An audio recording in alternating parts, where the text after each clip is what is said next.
good morning. Good morning. Good morning. Good morning. Good morning. Good morning, my neighbor. Good morning to life.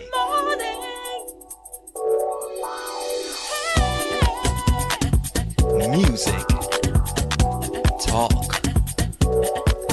inspiration, in perspective. Express yourself. Good morning, my neighbor. Citi FM, your station. It's a refreshing lifestyle. Citi FM, 97.3. Father, we bless you tonight. We'll give you all the glory and praise. We ask that your glory will reign in this place. We need that Shekinah glory. Somebody lift your voice and bless the Lord with me. Come on, let's exalt his name together. We bless you, Abba Father. We give you all the glory. Somebody bless him, bless him, bless him, bless him. Bless the Lord, oh my soul, and all that is within me. Bless his holy name. Father, we bless your name. Father, we need your glory tonight.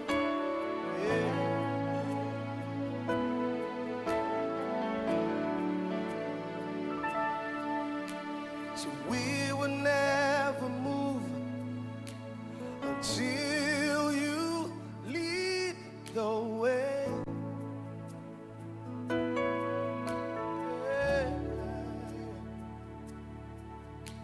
Lord, there'll be no decision until we know you're in.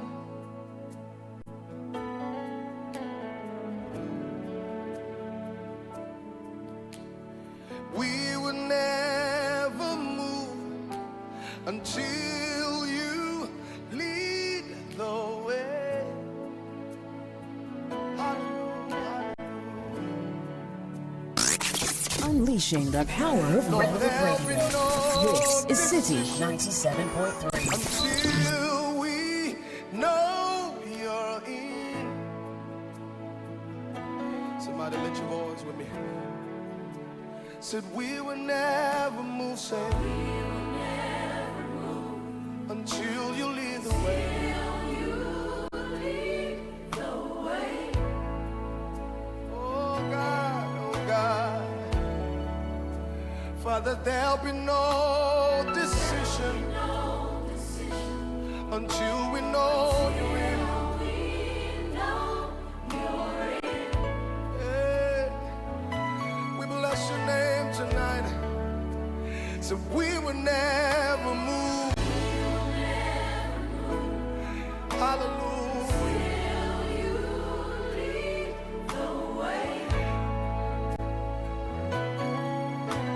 Lord, there'll be no decision, say, there'll be no until we know you're in. You're in. 'Cause if your presence doesn't lead us, say,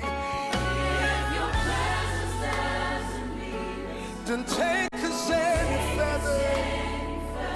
We need your glory. Show us your glory. If your presence doesn't lead us, then take us any further. The Citi Breakfast Show. We need Rise above the noise.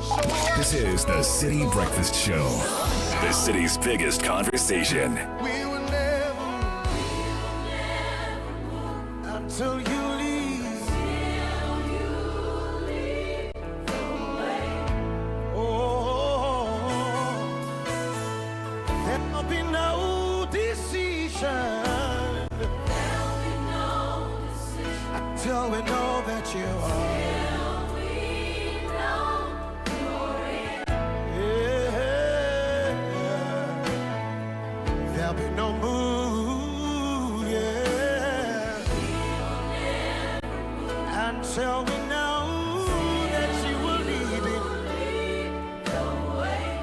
Oh Lord, there'll be no decision until we know that you are needed. Yes, Lord.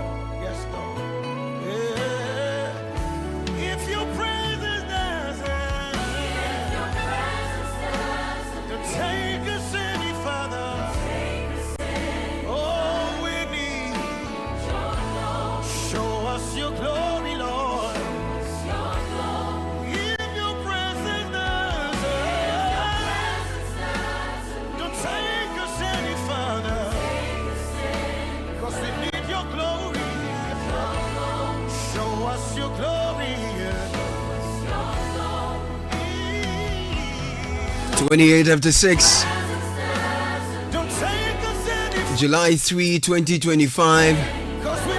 It's a Thursday morning. 97.3 Citi FM. Caleb Kuda is the name. Welcome to a brand new day, a brand new show. Powerful song, Joe Metal.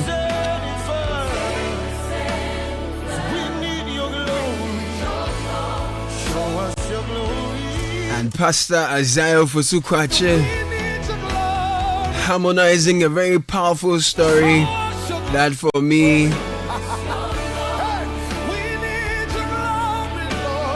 paints an interesting picture of negotiations between man and God. This was Moses being instructed to lead God's people out of Egypt into the promised land.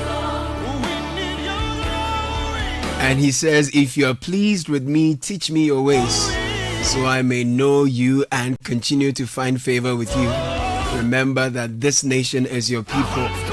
But here's the response: my presence will go with you, and I will give you rest. Then Moses said, if your presence does not go with us, do not send us up from here. How will anyone know that you are pleased with me and with your people unless you go with us? What else would distinguish me and your people from all the other people on the face of the earth? And the Lord said to Moses, I will do the very thing you have asked, because I am pleased with you and I know you by name. Moses says, then show me your glory. It's an interesting conversation that I love. And I love how this song puts it. Go for the glory. Don't settle for the face.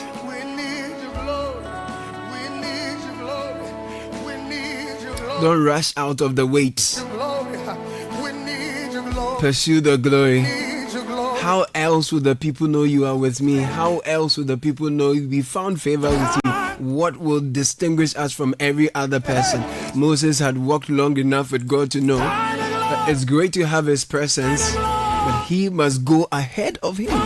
Whatever decisions you're making today, I want to urge you,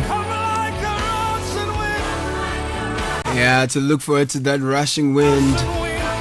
Whether it's ministry, it's business, it's marriage, whatever it is, the glory will make the difference. Don't just settle for the presence. I'm sure you know what I'm talking about. Welcome to a brand new start. Trusting that his presence will go ahead of us as we try to build a nation that is striving for glory and honor and much more. Business Sense brought to you by Access Bank. More than banking, certainly. Access Bank will go with you every step of the way. They take your little and give you bigger. They call it Faketwa Beji Kasia promo. You deposit 250 Ghana cedis minimum into your existing Access Bank account or savings account. Increase it to 500 or more, you qualify for a draw. We have the solo account, we call it youth customers. You spend 500 Ghana cedis or more with any Visa, Access Visa card, and you qualify for a draw. The more you deposit, the higher your chances of winning. So don't sit back, deposit now and stand a chance to win a share of over 500,000 Ghana cedis in cash. And other amazing rewards like PS5, iPhone 16 combo, and much more. In our 4 monthly mini draw and 2 mega draws. There's a promo that's running from now to September. Faketwa Bedikasia promo. Terms and conditions apply. Please visit www.ghana.accessbankplc.com 0800 004400. Access Bank is certainly more than banking. We'll jump into the news review shortly. There'll be no decision. This is the City Breakfast Show, the city's biggest conversation. If you have 250 Ghana cedis right now, it can do wonders for you. Chairman, Fabeji, it could turn your tears into joy in the Access Bank Fakitwa Beji Kasia promo. Madam, Fabeji, it could get you up to 50,000 Ghana cedis cash prize. Business owner, For Beji, as a student, make transactions with your Access Bank card, and that could get you Spotify and Netflix subscriptions, PS5, iPhone 16 Pro Max, and more. This be out of class and so. For Beji, you see what 250 Ghana cedis can do for you? And Gasakra. For Beji, it's the Access Bank Fakitwa Beji Kesia promo. Deposit a minimum of 250 Ghana cedis and its multiples in your new or existing account and be on your way to winning a share of the 580,000 Ghana cedis in cash prizes and other amazing rewards. The more you deposit, the more your chances of winning. Promo runs from now to September 2025. This promo is in partnership with NLA on the Caritas Lottery platform. Terms and conditions apply. Access Bank, more than banking. Join the conversation on the City Breakfast Show on Facebook at facebook.com/City97.3, Twitter at twitter.com/City973, and Instagram at instagram.com/City973 with the hashtag CityCBS.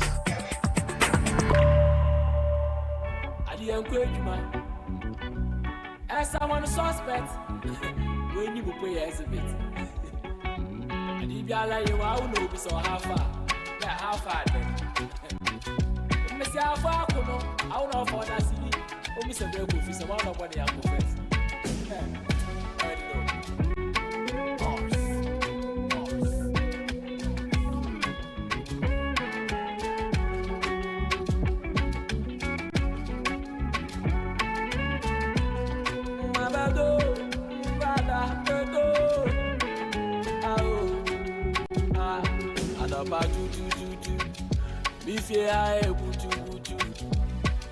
Badi bia mede ne kapa ne fiere taka mobutu tapu kuchu basa musa o mamusu ete tribia wesi anenda brofu ina bedi chubu awa woni bia nyamno peno medo ko motia yes imi ne bia memia na so apempe mapea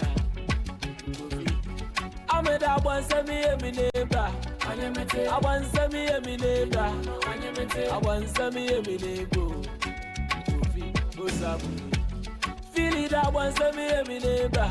Jumping into the news reviews brought to you by Fidelity. From the dreams of youth to the ambitions of adulthood, wherever you are on your journey, starting a career, building a family, growing a business, you're planning your future, we are here for your journey. Every goal deserves a chance to flourish, and with hard work, dedication, and a strong belief in yourself, the steed of greatness is within reach. So trust in the journey and understand that Fidelity Bank is with you every step of the way. Together, let's turn your dreams into reality. We are here for your journey. Believe with us. Francisco Kokofosin, good morning to you. Good morning, Caleb. How Bernard, are you? Do you know Coco? I'm very well, thank you. Bernard, do you have an Indian name now? Do you have Mohit or something? No. What I noticed, when the Indians sing their national anthem, yes, when they finish, they say something. Ah. So it's like they finish the national anthem, they say, "Yeah, Asante Kotoko," yeah, something like that. So after the song ends, they shout. Chant something. It's not really a chant. It's almost like okay, something like it could be something like that. So I think we should also do some. When we finish the forevermore. 1,000 apologies.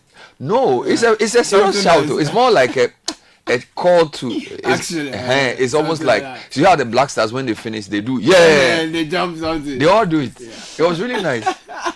Funny thing as well. Yeah, I've been added to a group. And you know, it's quite interesting. So this morning, this is what I've seen on the message. Good morning. Any update at Amasaman, please?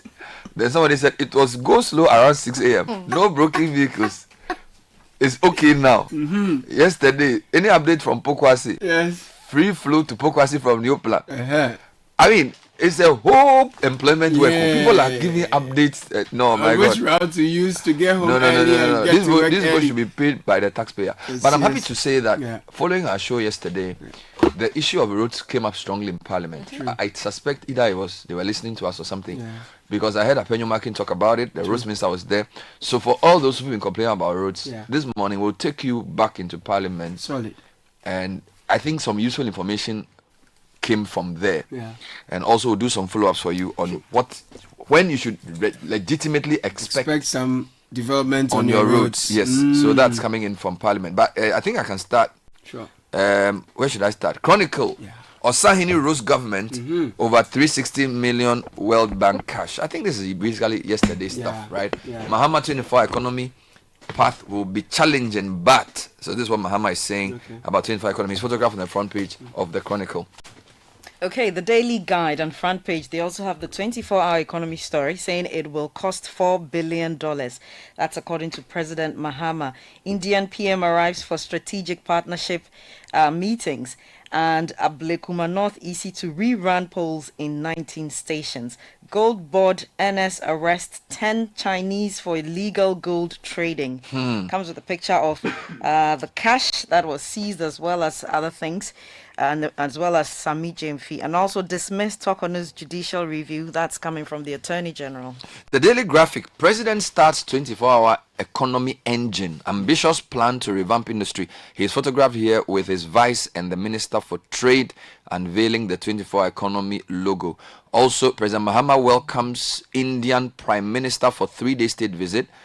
EC to rerun 19 Abuma North Parliamentary polling stations. That's on page 12, page 13. And those are the front page stories on the Daily Graphic. On the Daily Democrat, they also have 24-hour economy master plan unveiled, pages 3 and 4 for details. And an important story, Health Minister assesses COVID spike at UG.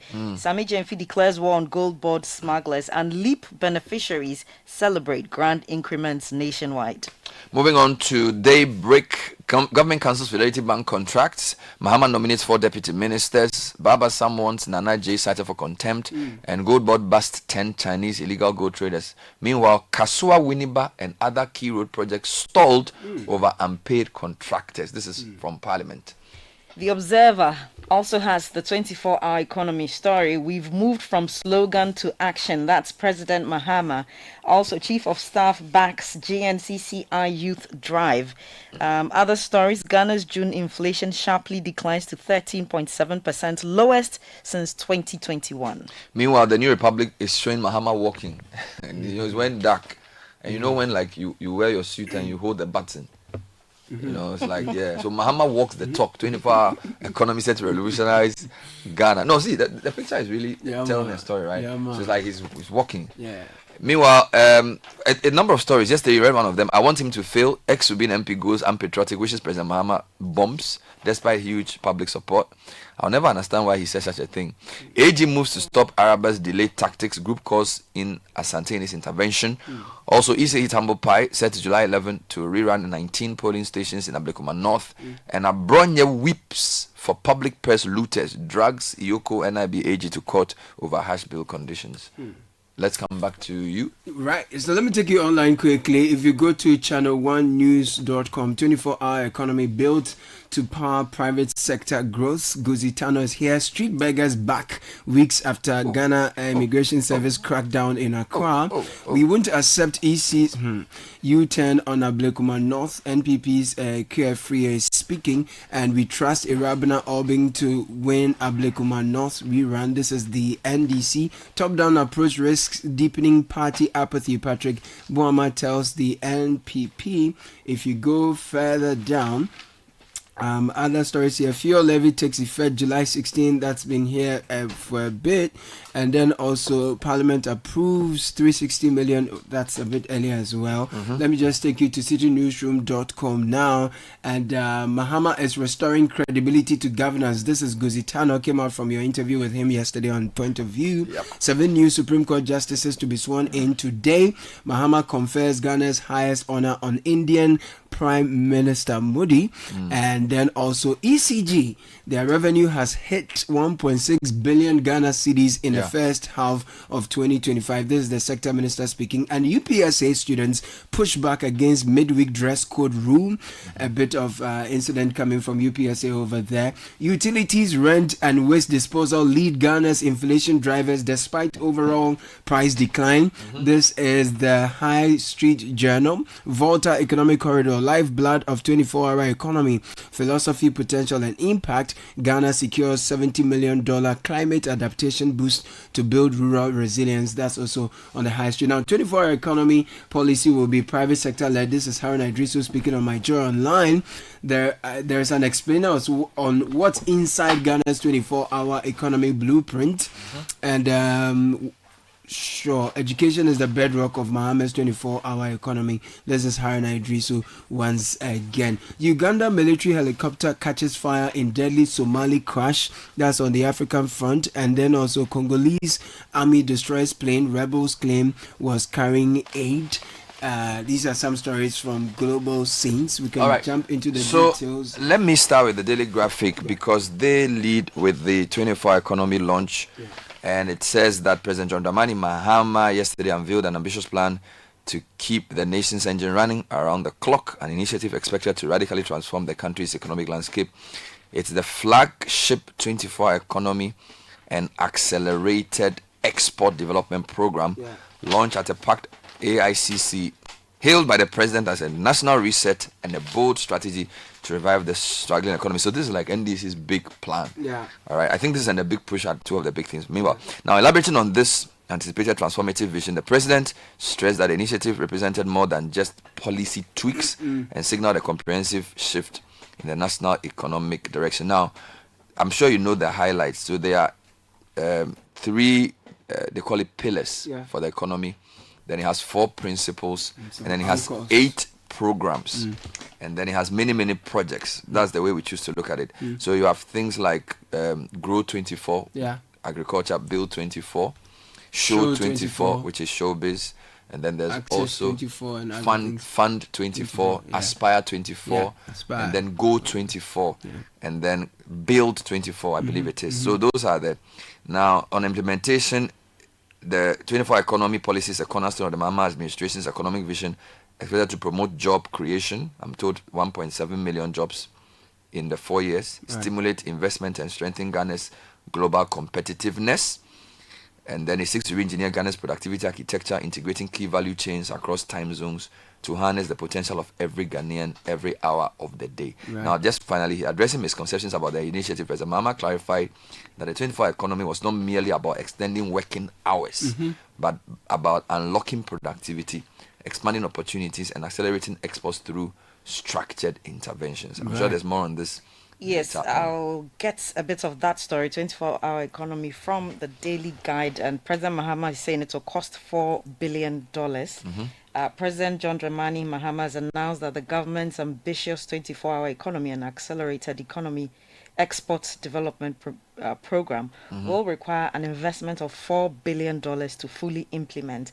The government, he said, is committing between $300 million and $400 million as seed capital to bridge the viability gaps and attract private sector participation. Right. And Guzi Tano is saying that Mahama is restoring credibility to governance. He was speaking on Point of View last night. I think the social contract, that's the 120-day contract, and the fact that he has achieved all those milestones show a new, renewed determination and purpose, and that sets the landscape for what is to come. And so in that sense, yes, I think he has demonstrated clearly that he means business. He also means to promote, protect, and expand businesses. So that's just... Well, Harun Idrisu, also the Minister for Education, speaking on the another station, sort of used the education angle.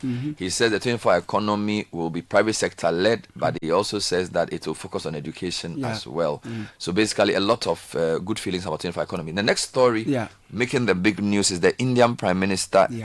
So this is his official title, the Honorable Prime Minister of India, His Excellency Narendra Modi. I had to learn that yesterday. The Honorable Prime Minister, His Excellency Narendra Modi, was hosted by the President of the Republic of Ghana, His Excellency John Dramani Mahama. So, Daily Graphic, page 13, Kestabram Crunchy says the Prime Minister of India arrived in Accra yesterday to a rousing welcome at the start of a 2-day state visit aimed at strengthening bilateral ties between India and Ghana.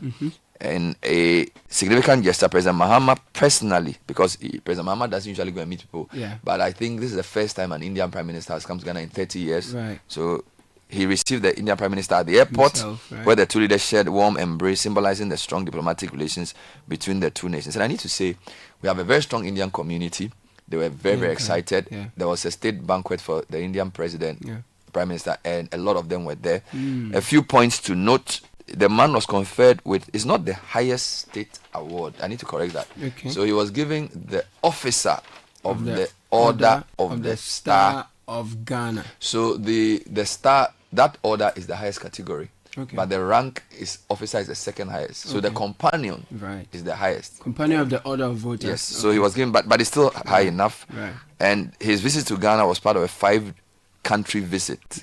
So he's going to Trinidad and Tobago. Right. He's going to Namibia.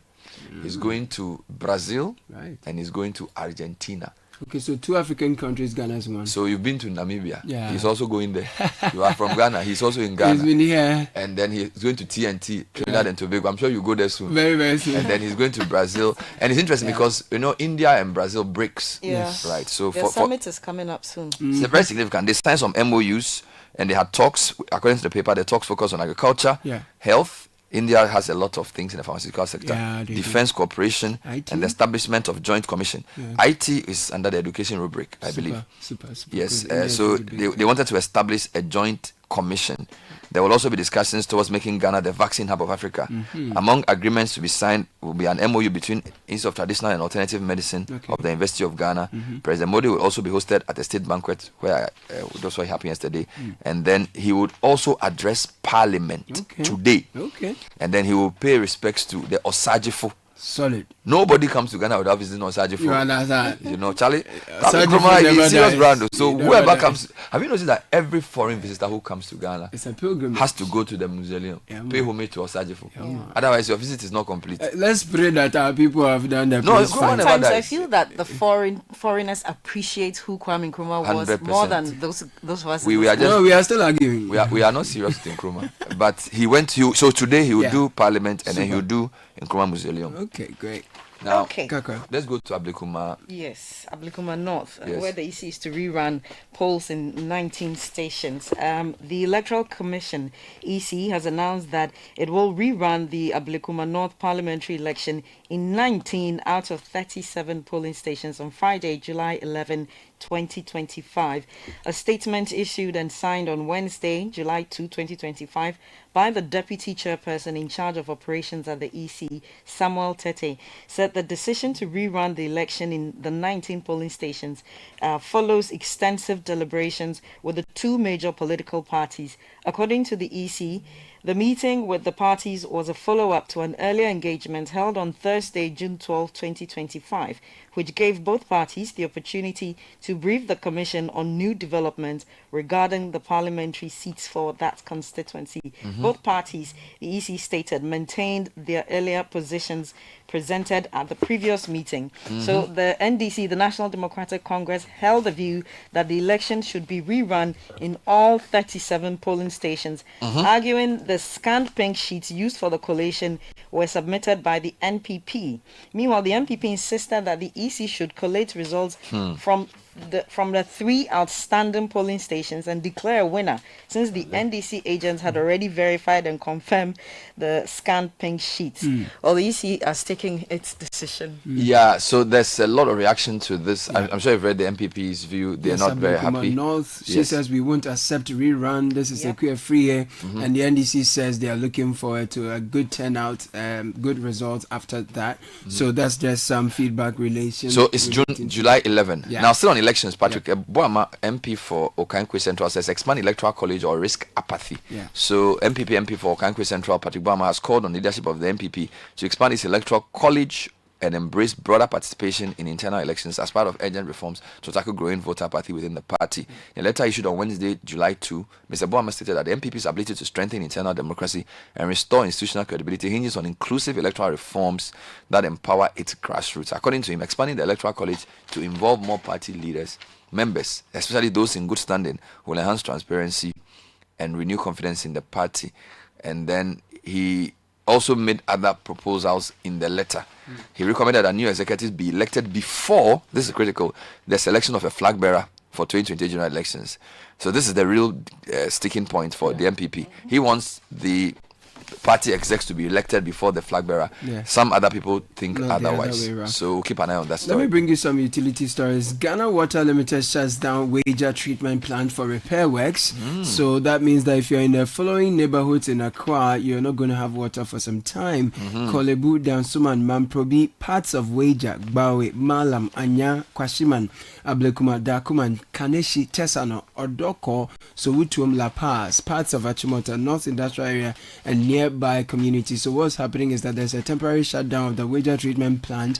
This to allow for emergency repair works on major pipelines supplying water to parts of Western Accra. This is beginning. It started from 10 a.m. Wednesday, July 2. Is expected to last until 5 p.m., resulting in water supply interruptions across these communities. So hopefully by now your taps are running. If they are, please let us know. All right, now ECG is still on revenue, still on utilities. ECG revenue hits 1.6 billion in first half of the year. I suppose that's a lot. Now, Minister for Energy and Green Transitions, John Jenapo, has reported a notable improvement in the revenue collection by ECG. According to him, the company has accrued 1.6 billion cedis in the first half of this year against a projected target of 2.5 billion. Responding to questions on the floor of Parliament, Jenapo described the development as significant. He says that we're able to raise 1.6, which is remarkable, even though the target band was 2.5. He says if we do a year-on-year comparison, this month, June, as compared to the same month last year, that's a remarkable improvement. He didn't tell us what the figure was for last year, June. So I don't know the specific amount. But he also said that they are going to present an LI to Parliament aimed at introducing stricter punitive measures against individuals who illegally install electricity meters for consumers. And they also say they want all government agencies to have prepaid meters to reduce the revenue leakage. So those are some notes coming from the ECG. Okay, let me go to the Observer. And this is the Gold Board Task Force arresting 10 Chinese, seizing 1.3 kilograms of gold and 1.3 million Ghana cedi cash. The Ghana Gold Board Task Force has arrested 10 Chinese nationals suspected of engaging in illegal gold trading and smuggling activities at Asankregua in the Western region. The arrest was confirmed by the Chief Executive Officer of the Gold Board, Sami Jemfi, during a media briefing shortly after the operation. Mr. Jemfi disclosed that the operation led to the seizure of 1.3 kilograms of gold valued at approximately 1.4 million Ghana cedis, as well as 1.3 million cedis cash and several casino cards. Wow. The discovery of these items, he noted, suggest possible links to organized crime and money laundering operations within the country's gold sector. He reiterated the board's unwavering commitment to enforce the Gold Board Act 1110, which strictly prohibits foreigners from participating in local gold trading, a policy designed to protect Ghanaian miners and safeguard the nation's mineral resources. Two quick stories in the daybreak. Mahama nominates 4 deputy ministers. I don't know if we read this yesterday. So the list includes, so this brings to 60 his list of ministers. Dorcas Tofe, who's MP for Jomoro. She's now deputy minister nominee for transport. James Jachikwesen, who's MP for Foreign Affairs. MP for Asin North. He's been nominated deputy for foreign affairs. And then Mohammed Sukbaru, MP for Sisala East, I think, Deputy Communications Minister designate, and Professor Dr. Grace Ayensu Dankwa, MP for Isikadu Ketan, nominated for health. Now, there's a very good editorial in the Daybreak. Contractor on Accra Pokwasin Sawam Road must wake up. He's sleeping. Let me read some highlights. In terms of numbers, both workers in both formal and informal economy of Ghana ply that route daily and weekly, and it's massive. Then it says that the stretch has developed so many problems, counterproductive for national development. Commuters and passengers are forced to spend 4 and 3 hours from work in the business district of Accra to Achimota and Sawam and Pokwasi, and 6 odd hours to Kumasi. This cannot be good for national productivity. That's why people along that stretch in the opinion of the daybreak reserve the right to go on a demonstration, particularly when the contractor does not appear to heed calls for accelerating work along the stretch. The proposed demonstration becomes necessary so that both contractor and state monitoring agencies sit up and get the problem solved. So they've shown a nice aerial photo of the road, and they are in solidarity with the people on that stretch asking for work. UPSA is trying to enforce a dress code, and the students are pushing back. There was a video online yesterday where there was a task force that was picking out students who were not dressed according to the code of the university because they say they are a professional university, and it sparked a whole uproar on social media whether or not universities should focus on the intellectual development of students or care about how they dress and all of that. Focus on everything. Especially if you say you are, lawyers have a way of dressing. UPSA, they train accountants and things. There's a way you dress if you want to join a profession. It's not by force. So I think I support the school. The only thing is that sometimes the way you go about it. How? If you agree to be part of an institution, you must agree to some of their codes. But sometimes the way to do it shouldn't be the issue, so that it doesn't become unnecessary media drama. And dressing is important in professional spaces because of trust. And so you have to dress in a way where the client or whoever is coming can trust you. Yeah, it's true. Yeah. It's easier to identify. Okay, that's the news review. Thank you, Bernard. Thank you, Francisca.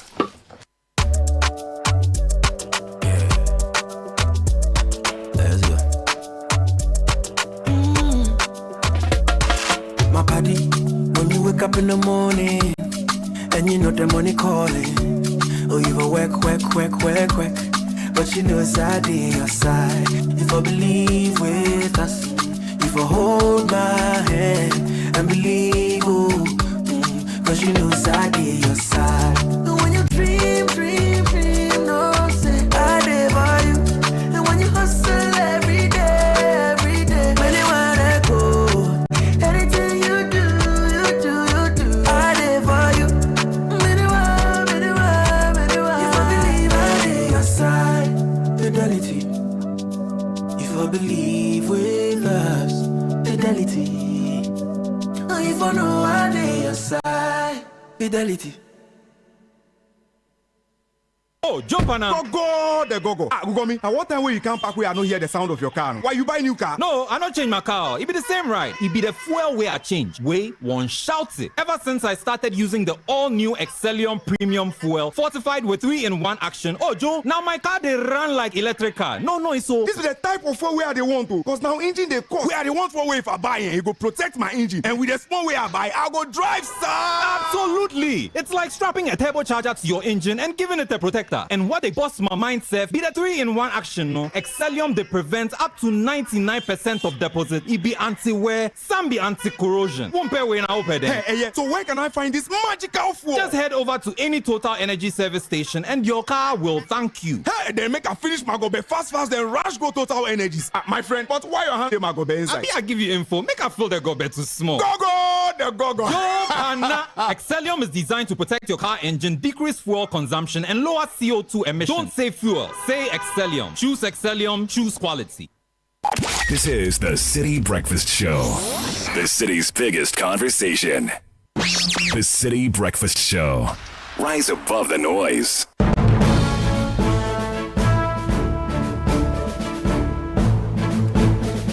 Now Shikasiza is in with the breakfast edition of the City Business News, proudly brought to you by Bank and MTN.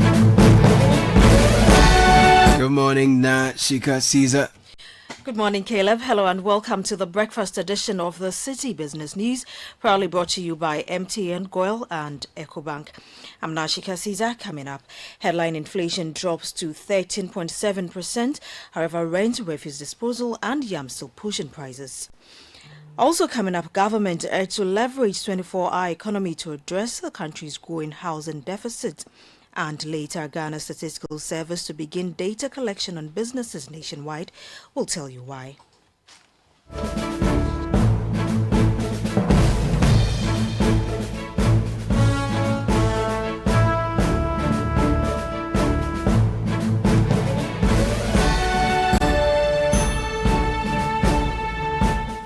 Let's settle for the details of our stories now.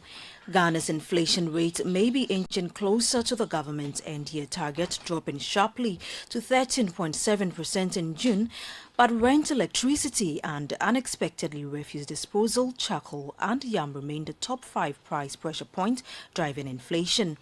Surprisingly, refuse disposal, despite its small weight of just 0.5% in inflation basket, saw a staggering year-on-year price surge of 130.9%, making it one of the biggest contributors to the overall rate. The government statistician Dr. Al-Hassan Idrisi says the sustained disinflation presents a critical opportunity for businesses to shift more aggressively towards local sourcing, a strategy he believes would be key in consolidating recent price stability gains. We think that households should lean into bulk purchases. They should also try and source local produce where possible and favor in-season staples like cereals, proteins, which are experiencing sharper price drops. Again, with electricity, refuse disposal and rent being among the biggest drivers of inflation, households should explore energy-saving practices.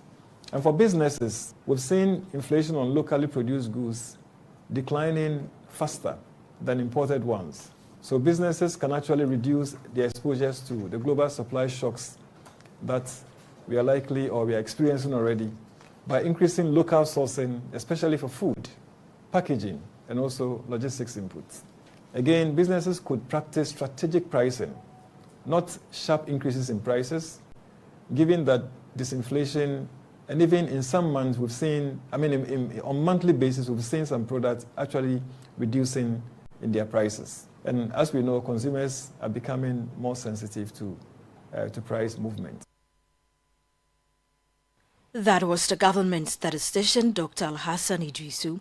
Meanwhile, economist Professor Patrick Isumin, commenting on the latest data, described the trajectory as a good start for economic growth. The 5+ percentage point reduction is quite substantial, really. I think it's the single largest 1 month reduction that we have recorded in a very long time.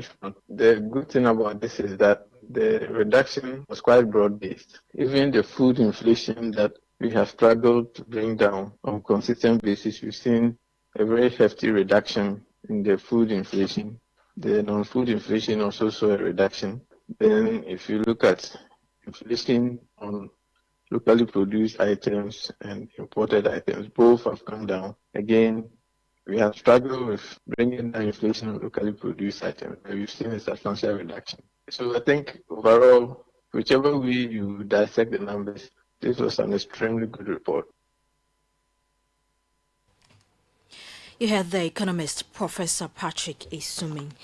Away from that, Ghana's housing deficit is reaching critical levels, and the Ghana Chamber of Construction Industry is calling for bold action from the government and private sector to fast-track solutions. With a shortfall of over 1.8 million housing units, the Chamber warns that Ghana's economic future is at risk unless key players in construction and manufacturing step up to address the crisis.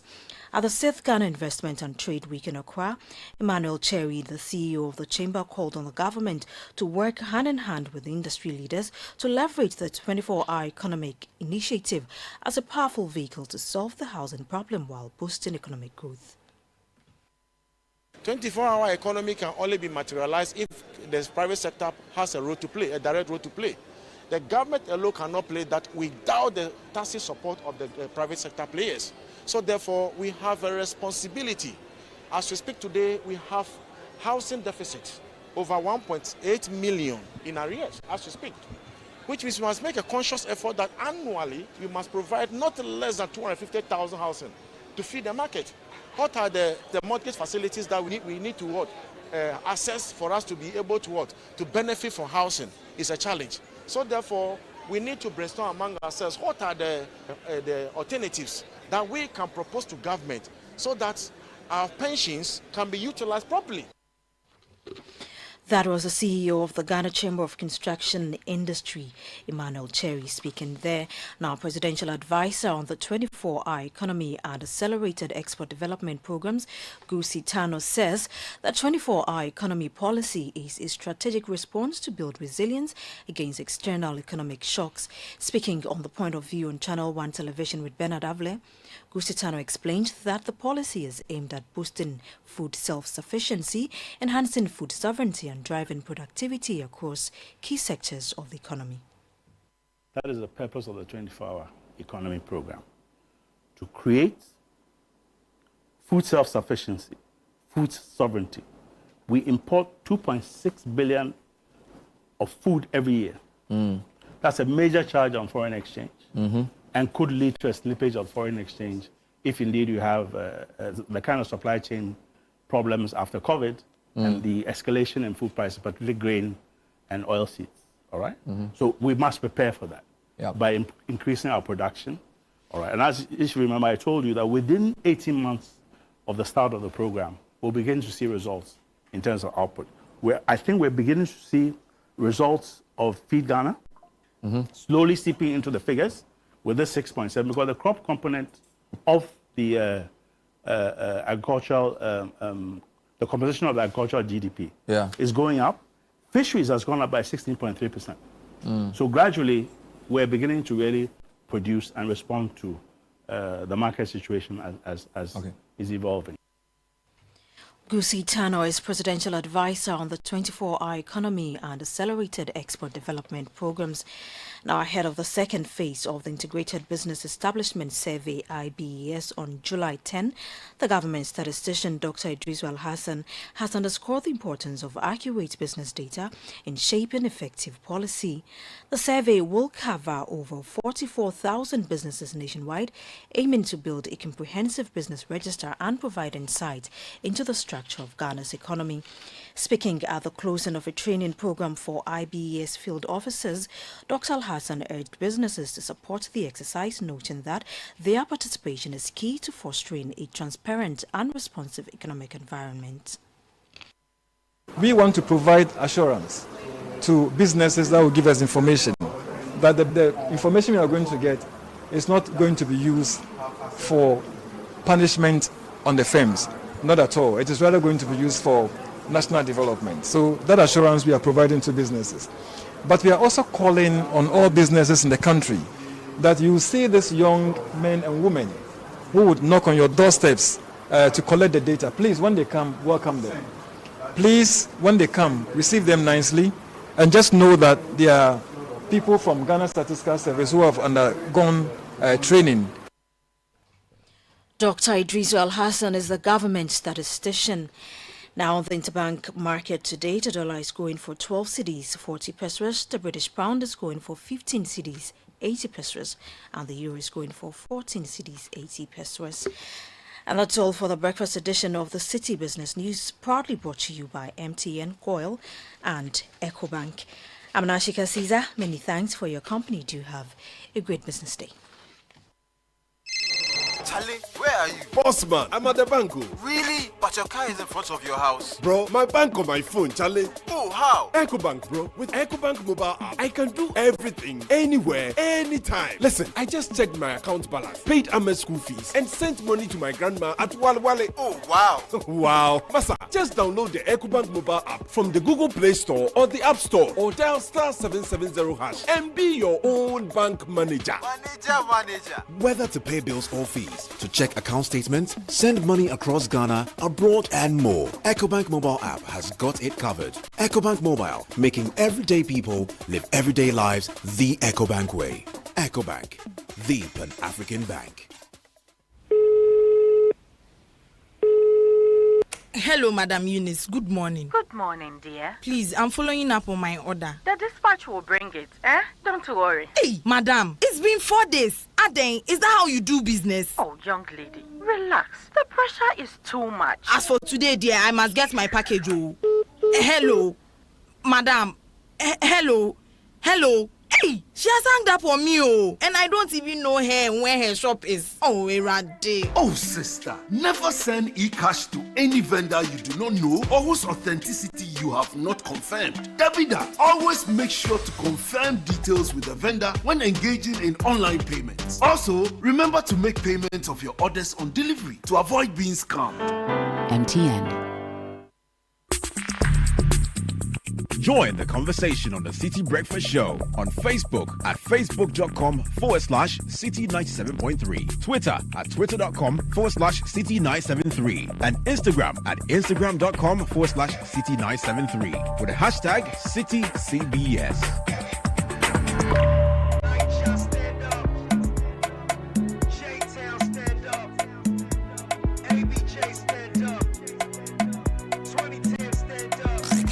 Unleashing the power of relevant radio. This is City 97.3. Oh yeah, 13 after 7. The breakfast edition of the City Business News was brought to you by Bank and MTN proudly. Bank says every day we face different emergencies, but one that we must not be left on our own is money emergency. In fact, all of them, you need support, you need rescue. But when you have money emergency, it's the emergency of all emergencies. Anytime you find yourself in such a situation, do not panic. Just dial *770# and then it will come through for you. Ecobank will come through for you. You can get access to instant loans, fund transfers, utility payments, airtime and data purchase. You can do all these even if you do not have data. So just dial *770# for solutions to your money emergencies. Ecobank is the Pan-African bank. My people, as you know, Thursdays are very special on MTN. Yes, your Thursdays just got more exciting because from now on you get a nice 25% bonus on your first data bundle purchase of the day when you bundle on my MTN app or use *138#. This and every Thursday on MTN. MTN is saying that's not enough for a lovely customer like you. They are offering you free extra movie tickets when you buy with Momo at Silverbird Cinemas at the Accra Mall and West Hills Mall. Garden City, Kumasi, you also get a free ticket at the Golden Cinemas in Kumasi Mall. That's great. Your movie dates are sorted for now. So set your reminders, bundle on my MTN app or *138#. Make the best of your 25% first data bundle discount and visit the cinemas. Use Momo and get your extra free movie tickets on MTN's Yellow Thursday. Let's get into the world of sports. We call that segment on the Breakfast Show Kick-Off, and Edwin Kwakov is here with all you need to know. Kick-Off is brought to you by Polytank, Shell and Lesheho. Polytank is your favorite, is your preferred, is your trusted water storage tank. It's been around for 3 decades, trusted by all generations. No matter the size you're looking for, durability is assured. It's going for the same price across the country at Polytank partner shops. So go for the original, but do not heed to any request to pay for Momo online. We do not request for that. But how do you want your engine to feel today? Confident, protected, ready to perform? Then let's talk about Shell V-Power. V-Power Dynaflex technology is specially formulated to clean, protect, and give the boost to the engine. So it's designed to remove performance robbing deposits so that your engine performs at its best. How does that sound like? Feel the feeling with Shell V-Power. Shell, go well. Let's talk about money again. And the Shell Don't Commit campaign is coming to you so you get financial peace. No matter what your expense is, we have the right loan to meet your needs. So WhatsApp or call Nana 02700 4799 02700 4733. Let's make life easy. Act now before offer ends. La Shell, let's improve life. Edwin Kwakove is here. We'll kick off. Good morning, Ed. Good morning, Caleb. It's Thursday morning. Welcome aboard to kick off on the City Breakfast Show. Coming up. You know the ins and outs of the club, impact of the three letters. So have the capacity to also lead. It's going to be a huge task.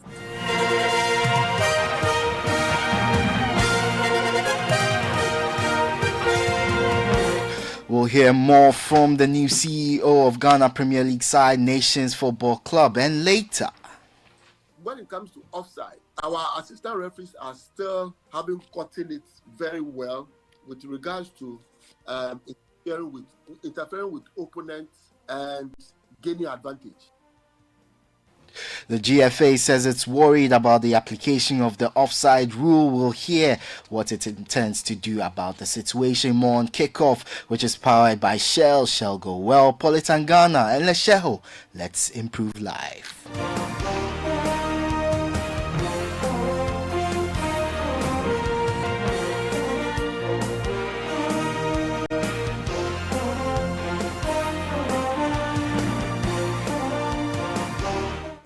Well, with the Women's African Cup of Nations set to kick off on Saturday, the 5th of July, South Africa's Bayana have had their preparations slightly disrupted due to issues over unpaid bonuses ahead of their opening clash against Ghana's Black Queens on Monday, the 7th of July. The defending champions will begin their title defense against the Black Queens in one of the tournament's headline fixtures.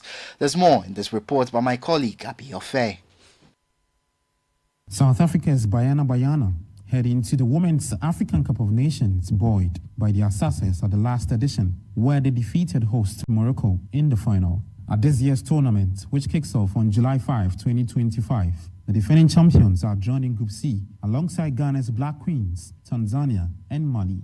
In the lead-up to their opening clash against Ghana, the South Africans face challenges over unpaid bonuses from previous months. However, the South African Football Association has now reached an agreement with the players ahead of the tournament start. It's been quite rocky, as you might have seen some of the stories making headlines with regards to Banyana and their build-up to the Women's Africa Cup of Nations. The fact that they had to boycott 2 training sessions because they wanted to highlight the fact that they needed their outstanding allowances for the April as well as their June camps. However, there's been a amicable agreement between the players as well as the governing body. Despite being considered one of the top sides at this year's WAFCON, chairperson of the Women's FA Cup Committee, Rosalind Damo, does not rate them as the toughest team in Group C. If you ask me, the toughest game for Ghana in Group C would be Mali. South Africa have always been good.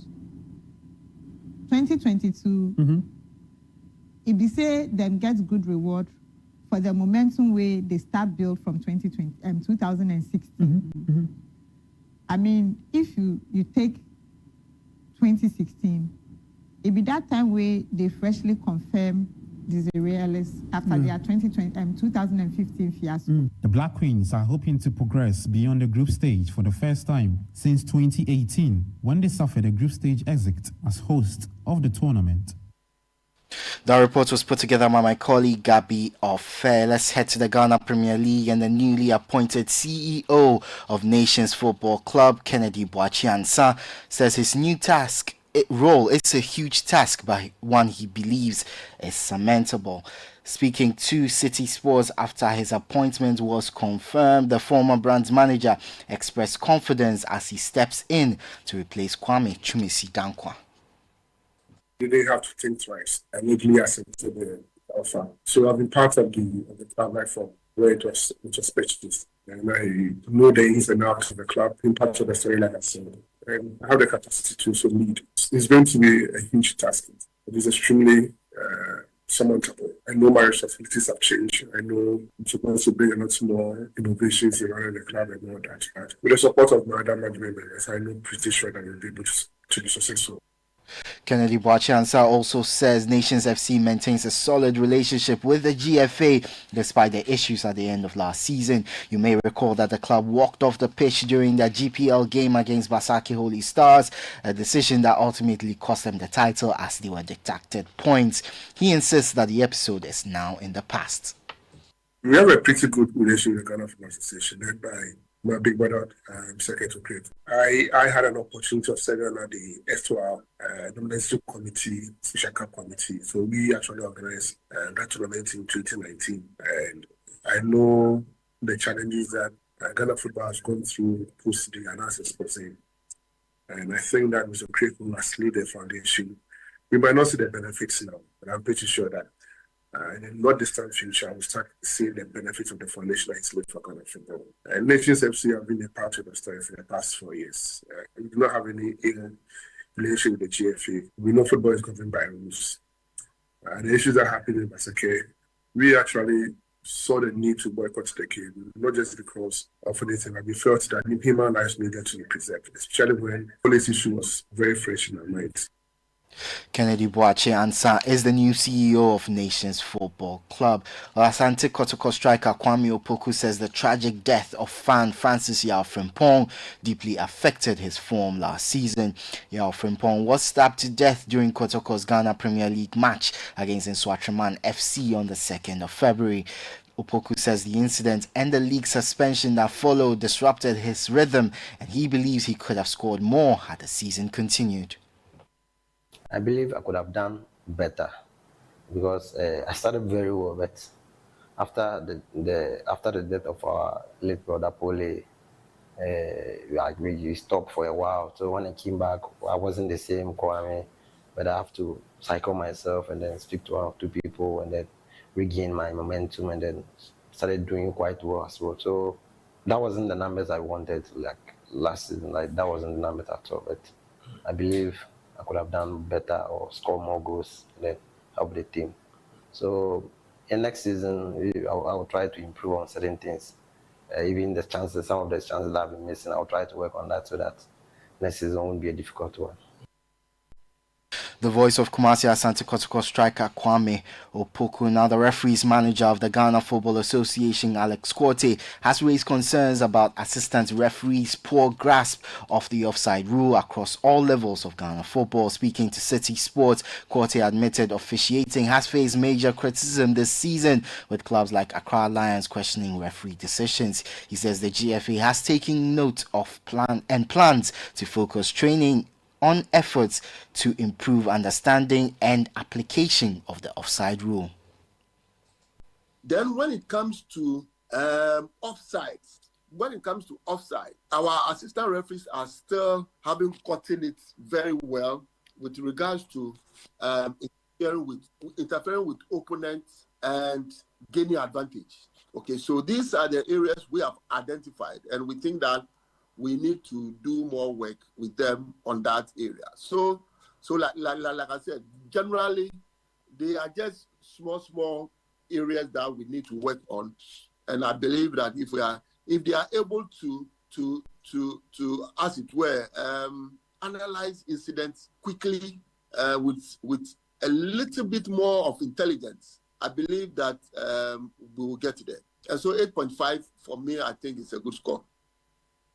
Alex Quartey adds that for the first time, the GFA will publish the list of eligible referees ahead of the 2025-26 fitness and written tests. He says the move is aimed at promoting transparency and ensuring only the most qualified officials are selected for the new season.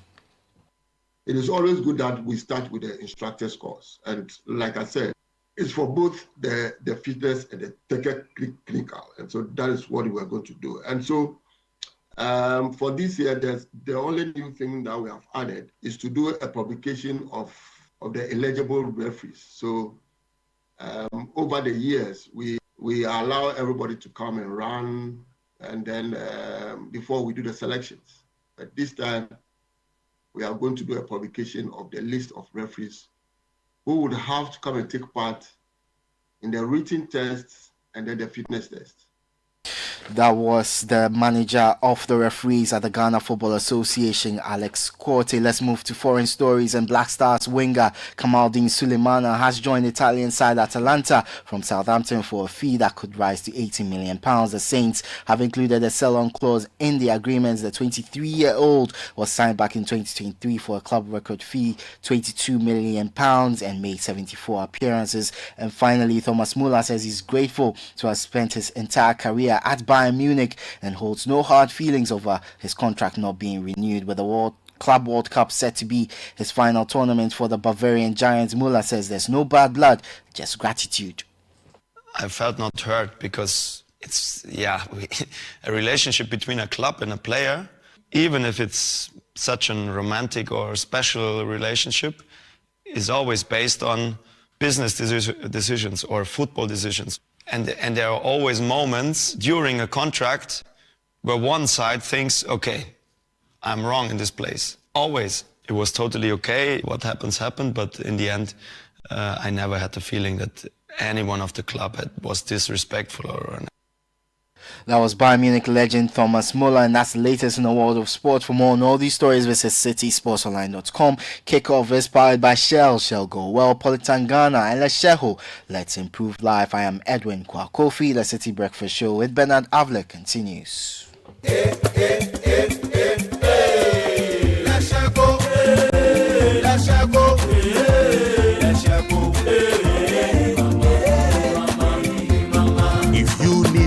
Services, innovative financial solutions. We deliver on our promise, cause we are number one. Let's share go, we improve your life.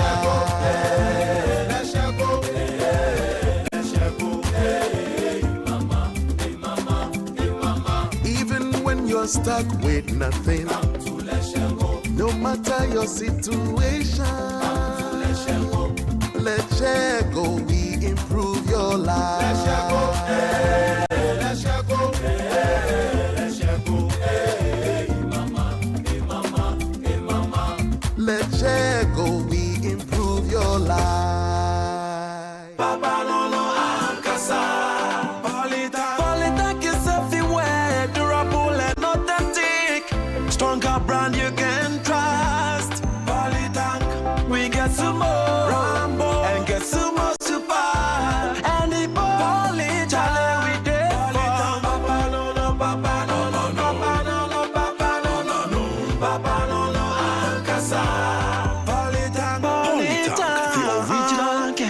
The best.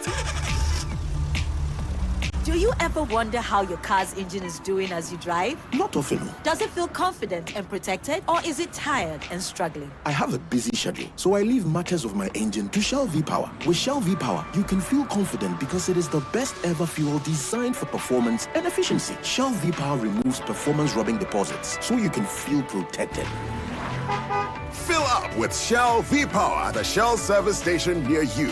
Feel confidence, feel protection, and feel performance over and over again with Shell V-Power. Fuel the feeling with Shell V-Power. Go well.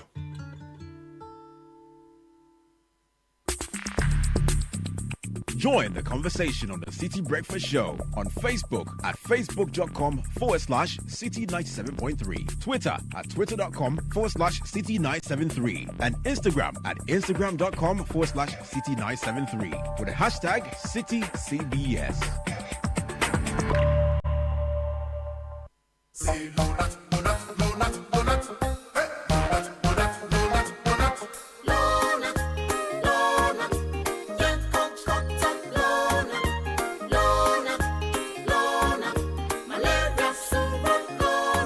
Everybody follow not sa malaria. A treating till you not now. Won't malaria chill. Won't popo. Won't win the day. I want you. Num lonat. A dabaco. Num lonat. A damienu. Num lonat. A damiensa. Num lonat. And no. Lonat scatter malaria. Lonat, it is scatter malaria. A quality product from Blaze GVS Pharma. Yen shishemu hu se malaria wa wumujum ansana wanum Lonat. Na nam yen search na malaria no daso wo ho a ko hu dokota. This advert is FDA approved.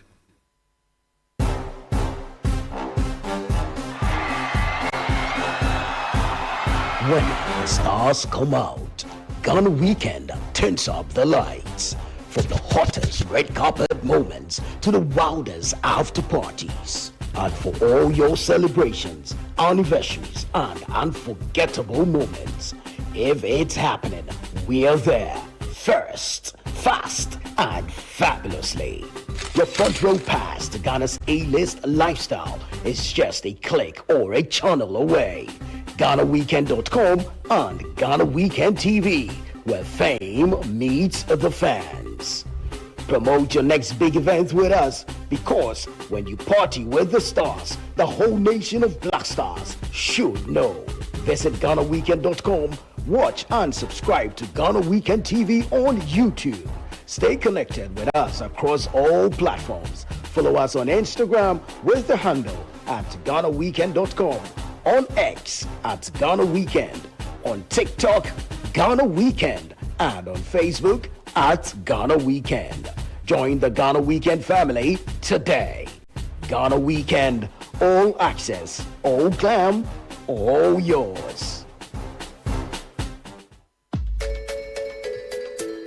When the pain is too much, don't know what else to do. So rapping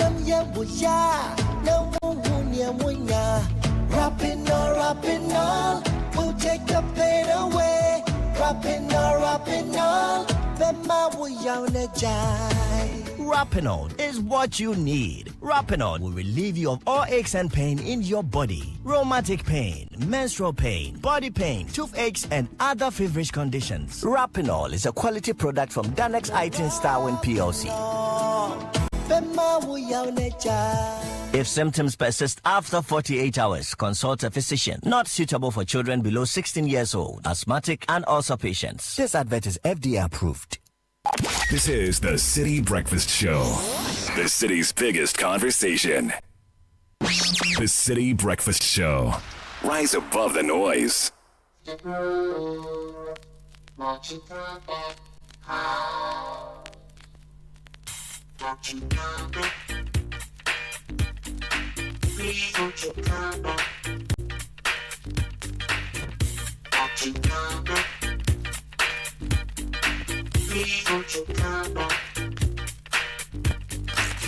Unleashing the power of relevant radio. This is Citi 97.9.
I believe I'm saying, hey, hey, hey!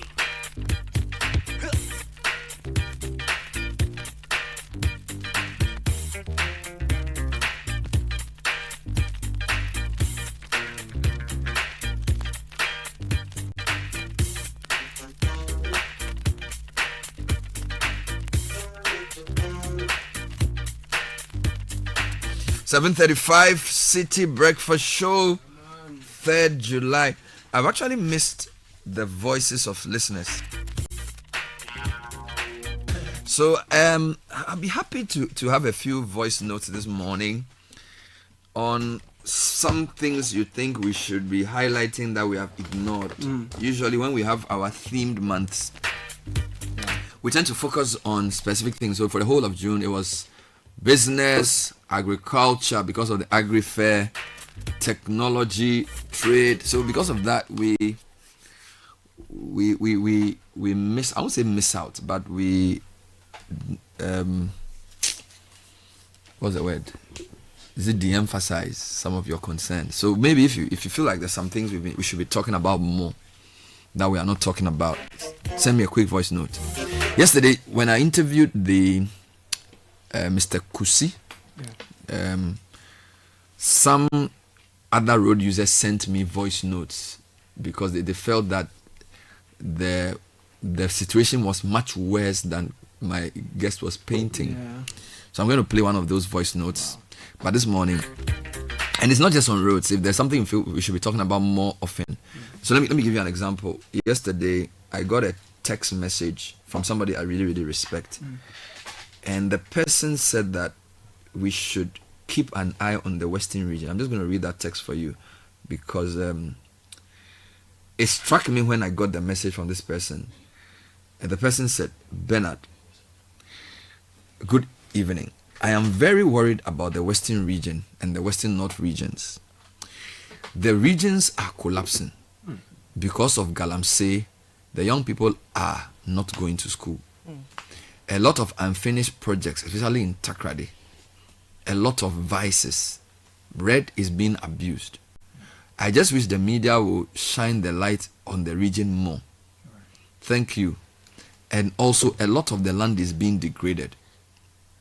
Then the person goes on, thank you. And so I said, okay, I'll let the team will follow up on that. Then says, thank you. The 2 regions are being destroyed with illegal mining. And then also says, and this is where Ghana's tropical rainforests are.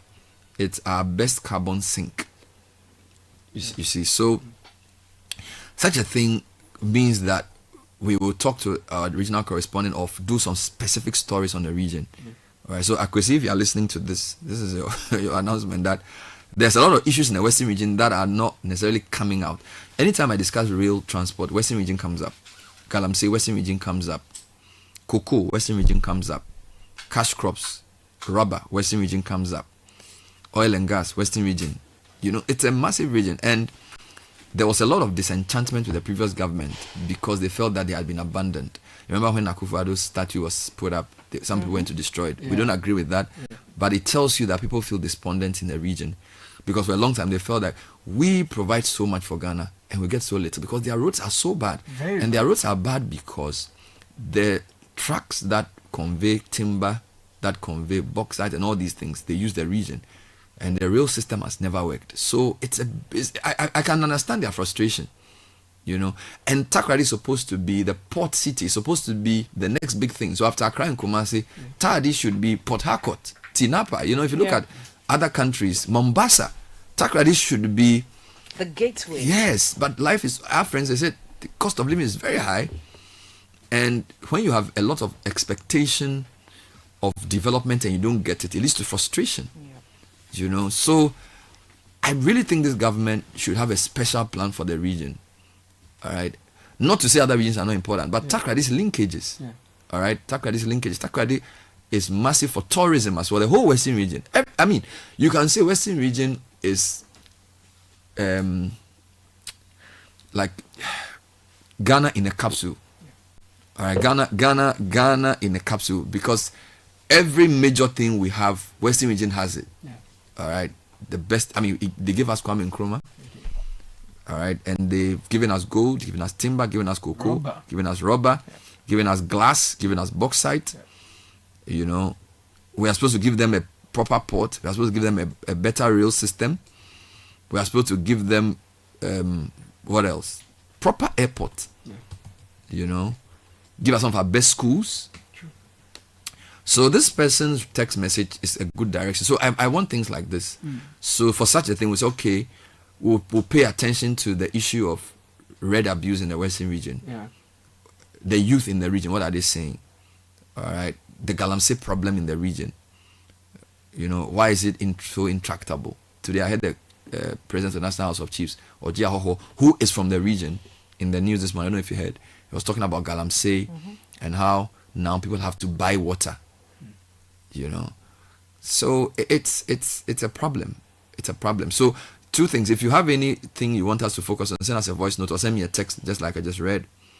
But I seriously think the Western region requires a lot more attention from the nation. I don't know if anybody agrees with me on it.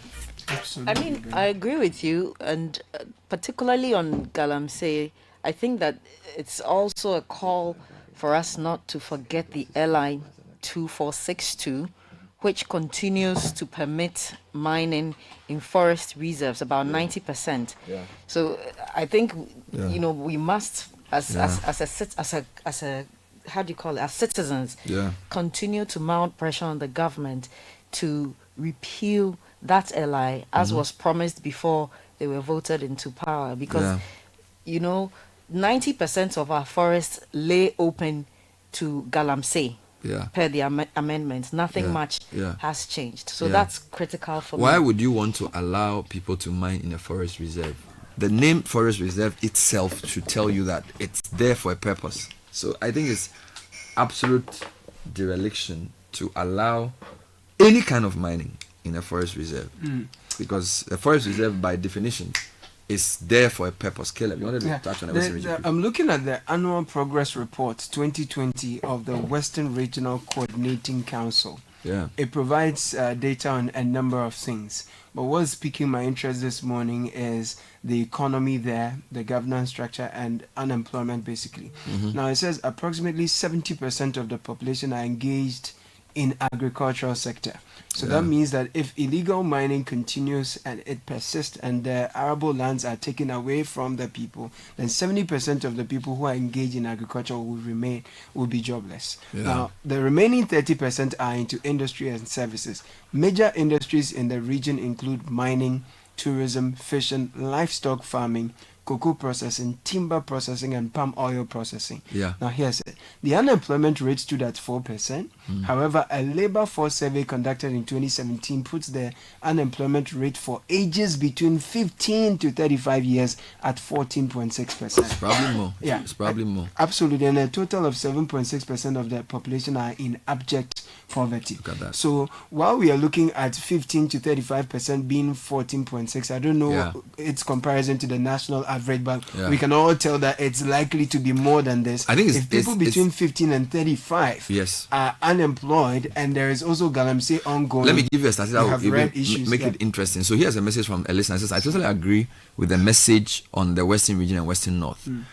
The person says, check Huni Valley Senior High School.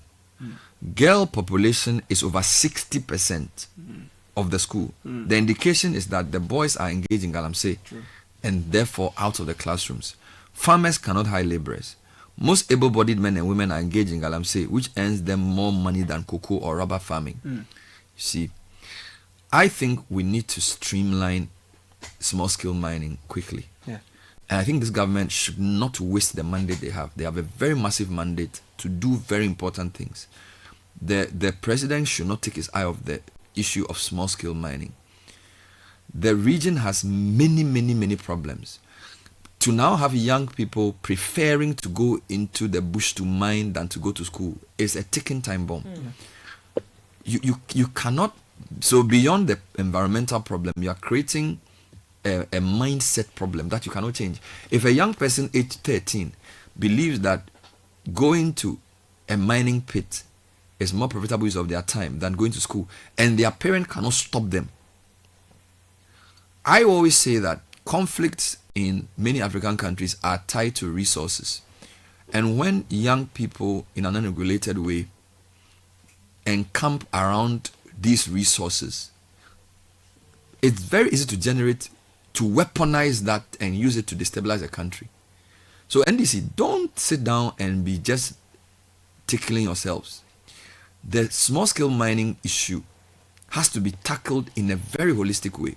And I feel like while some things are being done, all right, I think a lot of it is for showmanship. So, for example, the woman in charge of, what's the name of this institution? Minerals Development Fund. You go somewhere with cameras. Dr. Anna Bisu. I don't think that's how you do it. Look, there are structural issues that are driving people to go into this type of things. You need to have a very thorough discussion with stakeholders, talk to chiefs, and come up with a strategy that you implement in a very cogent and coordinated way. This funds attention-seeking, wearing bulletproof and shouting, it doesn't solve any problem. You know, young guys don't want to go to school. They want to go and mine. You need to have engagement. You need to speak to the chiefs. You need to have a more holistic, thought-through process, because now the region is boiling. People are not getting work to do, and yet they see the resources leaving. So some of them even advise themselves that they'll do Galamsey. It's like, Tina good, so why should we go to school? So you need proper engagement, you know, and I feel like we are wasting a big opportunity. The government should not misinterpret this mandate. You've won an election with close to 60% of the vote. All but 2 constituencies in the Western region have NDC MPs. Indeed, on the presidential side, President Mahama won all but 1. If you take Western and Western North together, all but 3 of the constituencies there are for NDC. The mandate is overwhelming. All right, now, what are they doing in a holistic way? Yes, they were talking about 24 economy and an integrated approach. So the development of the region must also be integrated. So how do you link mining to a sustainable economic recovery program? How do you link agriculture, rail transport? There has to be a holistic development plan. Every region, I even feel the country should be able to do a regional roadshow. Okay, so we'll say our region for the next 3 months is Western region.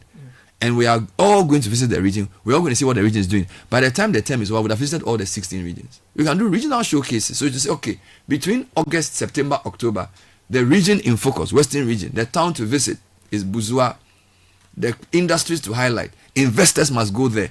They must do a Western region investment expo. When they finish, they go to Volta. When they finish, they go to Northern. You get me? That there has to be that drive for so that people will feel that, Charlie, the nation values us. And by the time you do that round ribbon, you go around, everybody feels they are part of the development. I'm a Volta ambassador. We do that. We focus on ICT, we focus on agribusiness, and we focus on tourism. And when we do that, we invite all people from the region to bring resources. We travel around the region to promote tourism. We invite Indians. I went to a conference in the region. We had Kenyans. We had a lot of African ambassadors. We had a lot of Indian guys who wanted to go and invest in the region.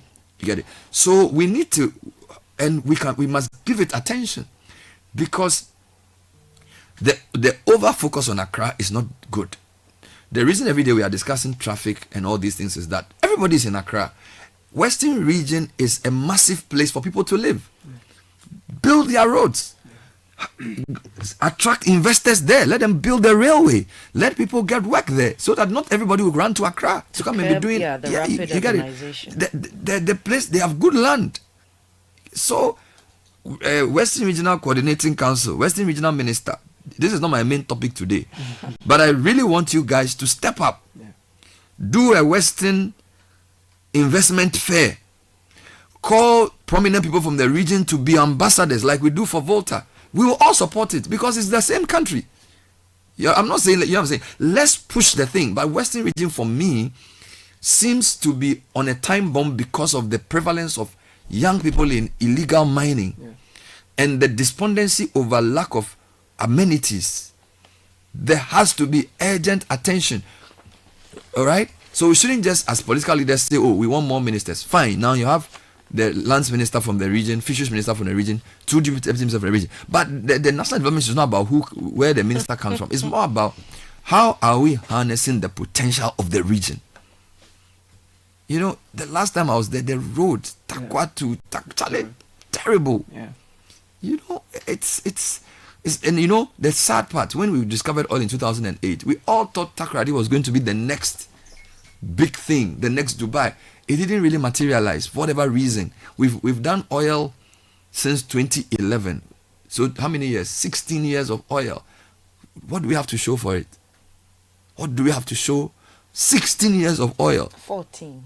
Fine. Thank you. I don't know if the PIAC, they just mention some amount. Resources should not be about money. You see, our government conceptualizes resources so wrongly. It's like the fiscal regime is the main thing. So how much tax is paid? How much money do we get? The resource is the anchor for transformation. It's not a means of getting cheap money to buy things. So whether it's gold or oil, we always conceptualize it wrongly. So most of the arguments are about fiscal regime. Are the companies paying tax? How do you use oil and gas to leverage? Look at what Dubai has done to even get to unlock more money to build a new city, to build a new industry, from bitumen to fertilizer, because oil and even the gas to produce power, you get it. There has to be a grand vision to say, Indian Prime Minister is in Ghana. What does the region, I'm giving us an example, the region offer that we can use to build viable, sustainable industry? We should dream big like that. But a lot of our focus is on, let's come up with a revenue scheme. Talo must pay. This ENI. How much money are we getting? GMPC. Then we do GMPC Foundation, scholarships, sponsor Black Stars. No. The region, we need transformation. Some of the 24-hour economy thing promises that. I hope they give them the resources to do it. What we need is transformation. Western region is a sleeping giant. And so, to cut a long story short, we agree with our listener who says Western region deserves better. Yeah. There's a part in the Western region called New Takoradi, right? It's close to the harbour.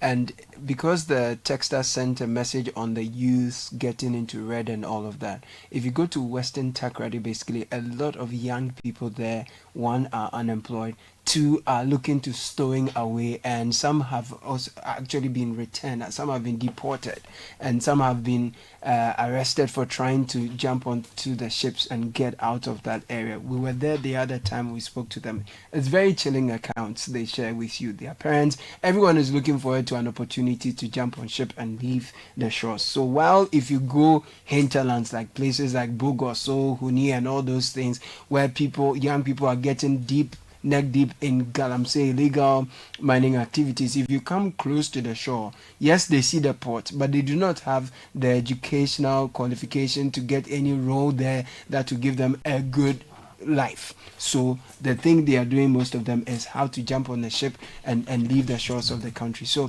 it's important we look at the Western region situation and give it the resources and oomph it deserves. All right, so on the subject of voice notes, let me take you to yesterday. One of my guys sent me a voice note on the Anchor Road. So let's just hear what he said. Bernard, I'm listening, but it's not accurate what he's saying. I don't know whether he lives here. So from Pokwase, you go to Festus and then Fise before you get to Amasaman. All that stretch is not that bad. Now, from Amasaman, it's bad up until Shipontele, where he said Toman. That's true. Now, from Toman through Sapeman to Nsaom is terrible. It's really, really terrible. So you are driving a distance of about 6 or 7 kilometers, and you can do 30 minutes, sometimes 45. And if the tracks build up, it's 1 hour plus. The alternative routes, we have one from Amasaman through to Stadium Junction, and then coming through to a place they call Gao Gao, and then you appear behind Kwan's Estate, and then you can link it to Satellite. Now, when you get to Satellite, there's another road. You can go through GH Housing, and then get to Midyear, where the Hare Krishna Church is. That is also not too bad, but it's winding. But I mean, from Satellite Junction to Amasama to Isawam, Bernard, you have to come and have a drive on that road yourself and see what we're talking about. It's madness. And these days, every evening, I don't know whether the trucks decide to move at the same time. They pile up on the road, and some have broken down, and then the whole road is turned to a lane, and it's just chaos.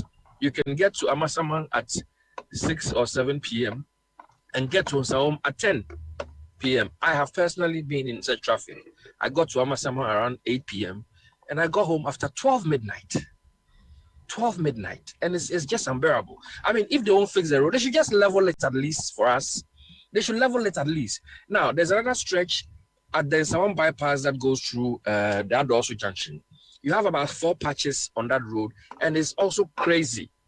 So it's not just up to Nsawam, it's from Nsawam Junction, where the Total or Shell is, all the way to before you get to the Adesu Advertisement area, before you get to the Adesu Bridge there. It's also crazy.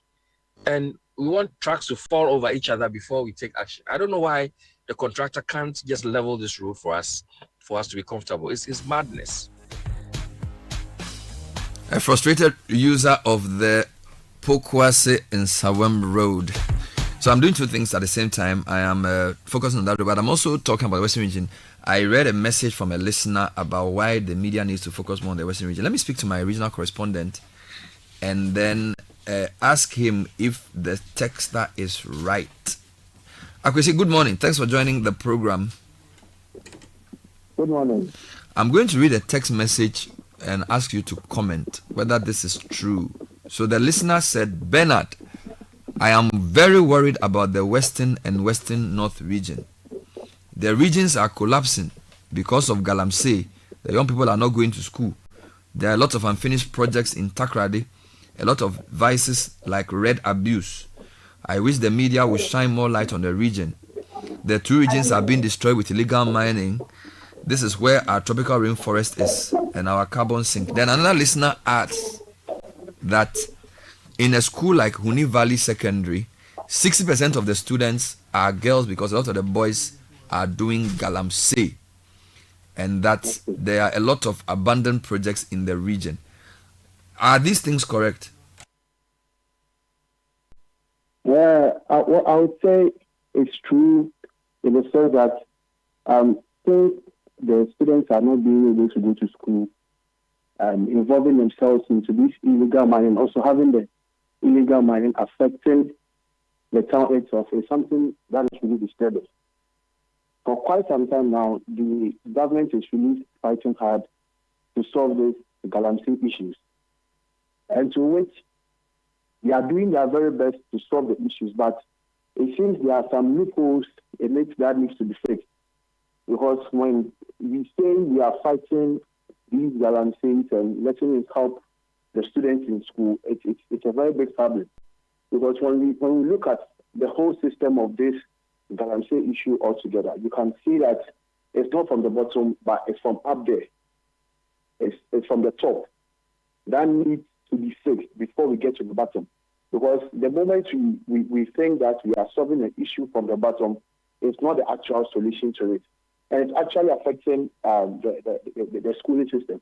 Because money that is supposed to be used in solving the education system is rather focused in doing these Galamsey issues, whereby we know, or the people really know, the issues that are being caused by let's say the state. They know what is actually causing the problems there, but they try to focus their money and their strength there, instead of using the money and the time that they have to focus on other things. Because with this Galamsey issue, when we say we are fighting it, it's not something that started today. It's been there since ages. But I'm sure you do you agree that it's getting worse?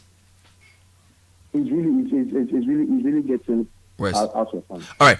So this text is also a call for you as the regional correspondent to focus more on those issues. They talk about abandoned projects, definitely road issues, and then the youth involvement in red, and then also the issue of Galamsey. So your work is cut out.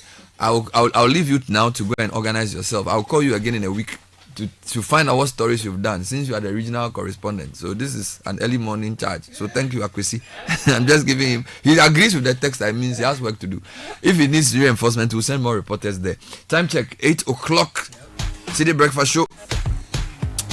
And tech and social media trends is next. It's brought to us by Telecel and First Bank. First Bank says we are embarking on a journey to reconnect with you, our customers who have not used their accounts for a while. Please come back. We'd love to give you the gold standard of banking once again. Come and reactivate your dormant account with us. Kindly visit our website and all of our socials. We have a link provided in our bio. Click on it and you're good to go. Alternatively, our branches across the nation are open to you. We are more than happy to receive you. Kindly call us if you need any further assistance. 0596 921 921. First Bank, you first. And Edwin Kwakofi is joining us with the segment. Good morning. Good morning, Bernard. So this came up in the news review, UPSA. Yeah, some students were apparently kept out of the lecture halls for flouting the university's dress policy. Is it? Yeah, so what happens is that the university students are supposed to dress formally during the week. And usually they are strict on it on Mondays. So the students didn't expect it to be enforced on in the midweek, that's Wednesday. So most of them dressed casually. And then when they went, the university enforced it really strictly. So some were kept out, some were actually dragged out. There was a video of a girl who was dragged out by one of the staff or a task force. So apparently the university issued a statement on the 30th of June saying that they were concerned about indecent dressing and that it would be strictly adhered to. So things such as unkempt hair, shorts, bathroom slippers, tracksuits, anklets, nose rings, they didn't want any of that. So the students aren't happy, but the university did issue a statement telling them that. So there was notice. There was notice. You want to be a professional. There's a dress code for certain professions. It's not by force.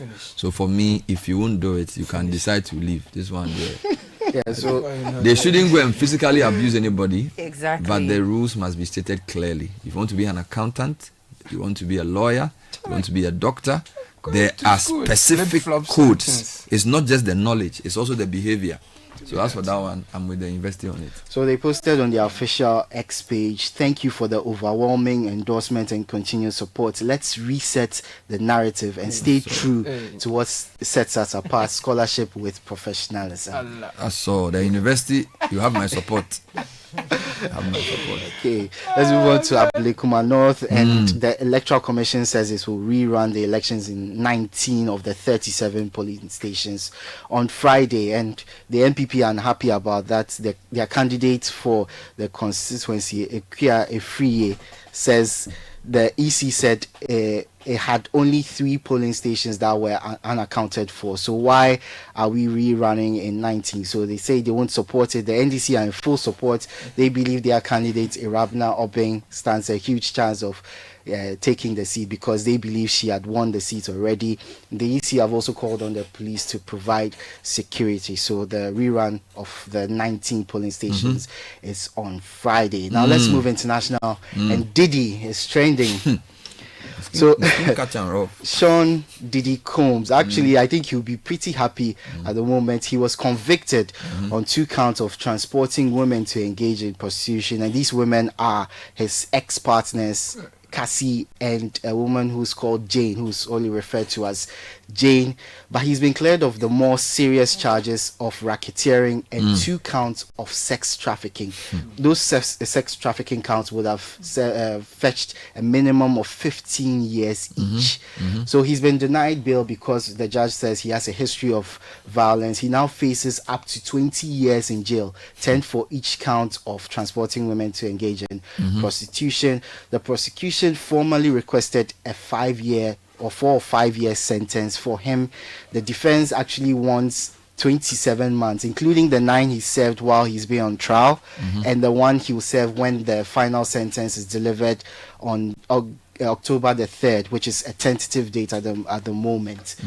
So, and new details have emerged of his Wild King nights. Very disturbing details. And the loyalty test he puts his staff through, including one where he just threw a ring into the Atlantic Ocean and told one of his staff who was dressed in a suit to jump in and go and retrieve it. The guy is demented. Very demented. You know, it's crazy. The funny thing is that a lot of people we listen to and admire because of their talent have nothing to show us in terms of their personal example, and people need to begin to see the difference. Problem is that when somebody is popular because they are famous and good at what they do, and they haven't managed their personal life well, they destroy a lot of people.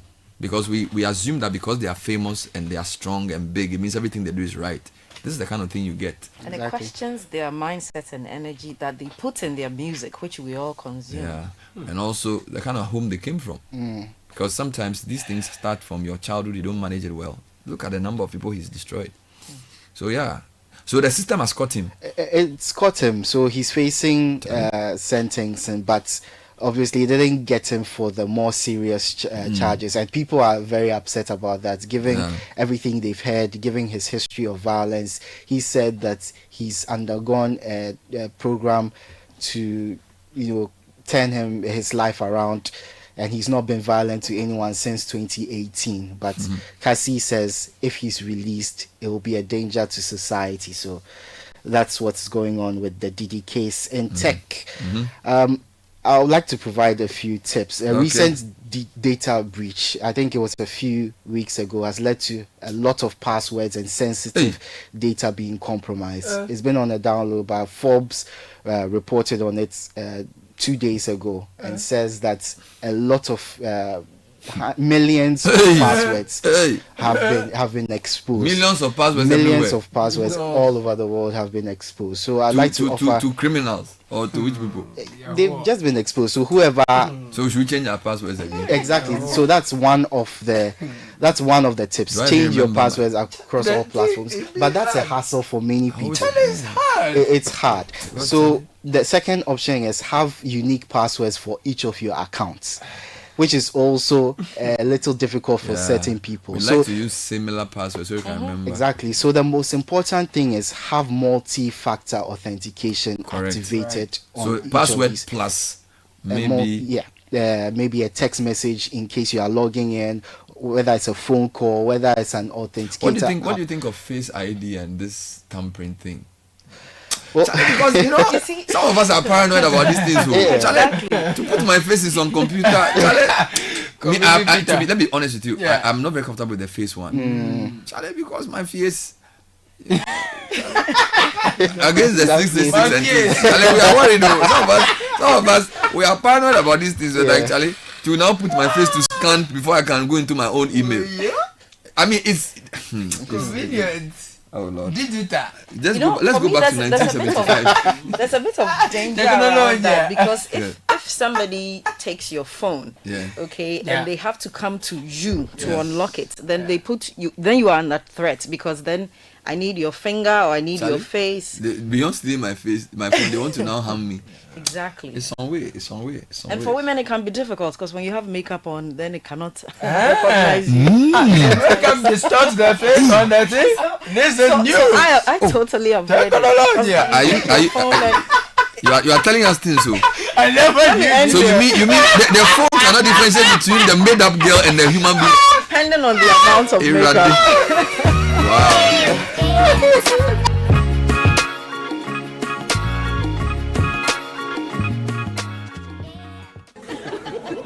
Listen, guys. One day, an old lady inherited a huge sum of money. Her family worried about how to break the good news to her. They feared that the sudden good news might give her a heart attack.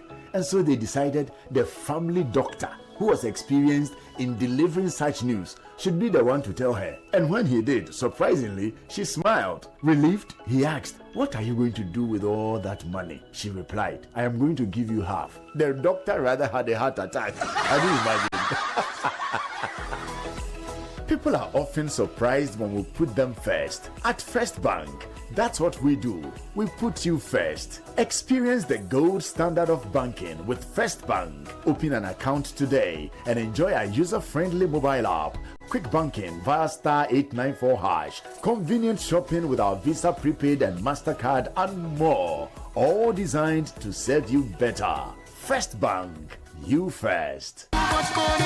There is small money, there is big money, and there is too much money. Telecel Too Much Money promo is here. Dial *500# to opt in. In the Telecel Too Much Money promo, you can win 100 Ghana cedis cash in the daily draws, 20,000 Ghana cedis in the weekly draws, and 1.2 million Ghana cedis in the grand draw. That's 1.2 million Ghana cedis. Simply reload airtime to end point to stand a chance to win. Dial *500# or visit the Telecel Play app to opt in now for the Telecel Too Much Money promo. Terms and conditions apply. Telecel, connecting energies. This promo is regulated by the NLA on the Caritas Lottery platform.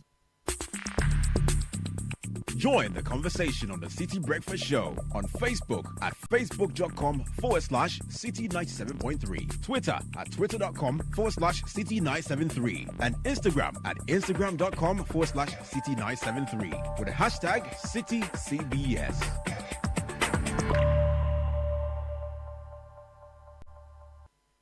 There's no price like the ShopRite price. That's why we are committed to bringing you lower prices on all the essentials you need. Like 750 ml Right brand dishwash liquid for only 34 cedis, 99 pence worth, and any 250 ml Renew antiperspirant roll-on for just 34 cedis, 99 pence worth. Never pay more than the ShopRite price. Prices valid until 6th July. Only at ShopRite. Is your home and office protected against crime? Trelidor, Africa's strongest burglar-proofing, provides fixed and sliding burglar-proof solutions for homes, shops, and offices. Trelidor has given Ghanaians peace of mind for over 20 years with the highest international standards backed by a 5-year warranty on materials and workmanship. Choose Trelidor. Call 0561 24 24 24 or simply Google Trelidor for more information. Trelidor, Africa's strongest burglar-proofing. World number one Brown Hire LED TV and home appliances got mega up to 5,000 cedis price drop at all Electoral showrooms. First time to shop higher air conditioner, LED TV, refrigerators, washing machine, chest freezer, range of appliances at unbeatable prices on every purchase. Exclusively at showrooms. Rush now while stock lasts. Check our website and social media pages for more details. Electromat, your world of electronics. This is the City Breakfast Show, the city's biggest conversation. The City Breakfast Show. Rise above the noise.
We'll take you to Parliament to hear the debate on road. So I think 5 or so MPs raised questions on the floor of Parliament about roads, and the sector minister was there to answer. So at some point during the show, I'll take you back there.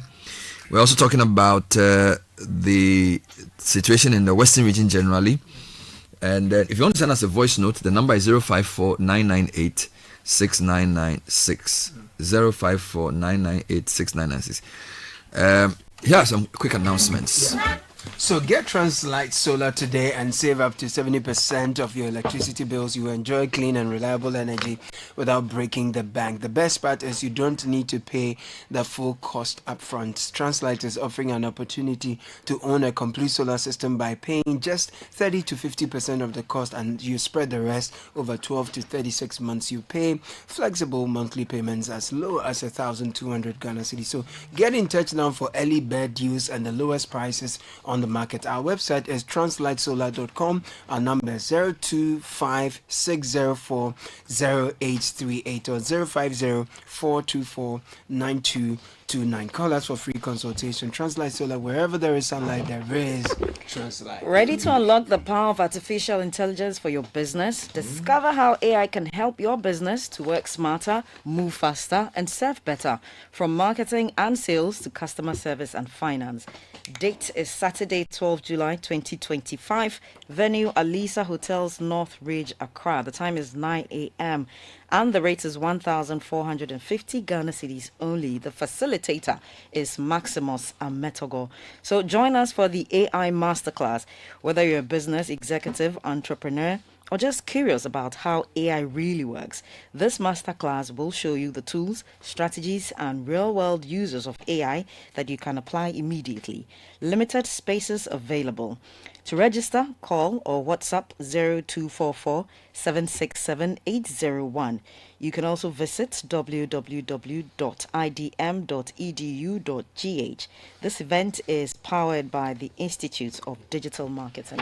Now, to our friends who are looking out for a British degree at a fraction of the cost, you want a vibrant student experience in a community that builds your confidence and equips you with real-world employability skills. You will enjoy all these and more with scholarships available to support your academic journey at Lancaster University, Ghana. You'll be taught by expert faculty who are trained to UK standards right here in Ghana. So lancaster.edu.gh is the website. Admissions@lancaster.edu.gh is the email address. 0248 656 274 is the number to call. Lancaster University, Ghana is the only British university campus in West Africa. If you haven't tried Kabi chocolate yet, you're really missing out.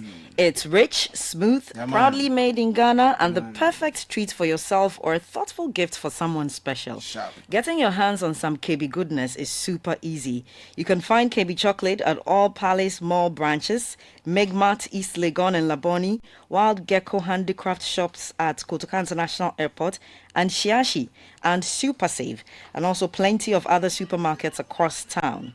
For our listeners in the US, you can shop online via Etsy. Just search Kabi Chocolate or visit the following stores in Chicago area: Abby's Market, Romeoville, One African Market, Bolingbrook, and A Plus Store International Market, Uptown.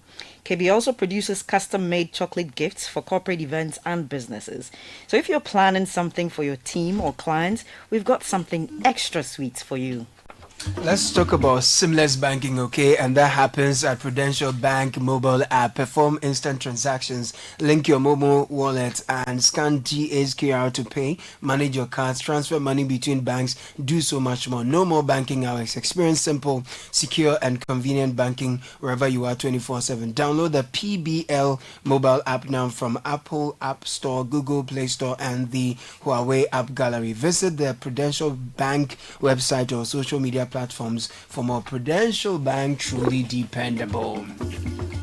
Now, Western Villas has some stunning homes that redefine elegance at Ayimensa. Each home is a masterpiece. You have swimming pool, gyms, playgrounds, beautiful landscape gardens, and private balconies that make every day feel like a retreat. We have executive plots for sale at McCarthy Hill as well. With just 5% deposit, you can reserve your space. So contact us today and learn more about luxury homes at Ayimensa and executive plots at McCarthy Hill. Here's the number: 0536 50 22 95. westernvillas.com is the website to visit for more.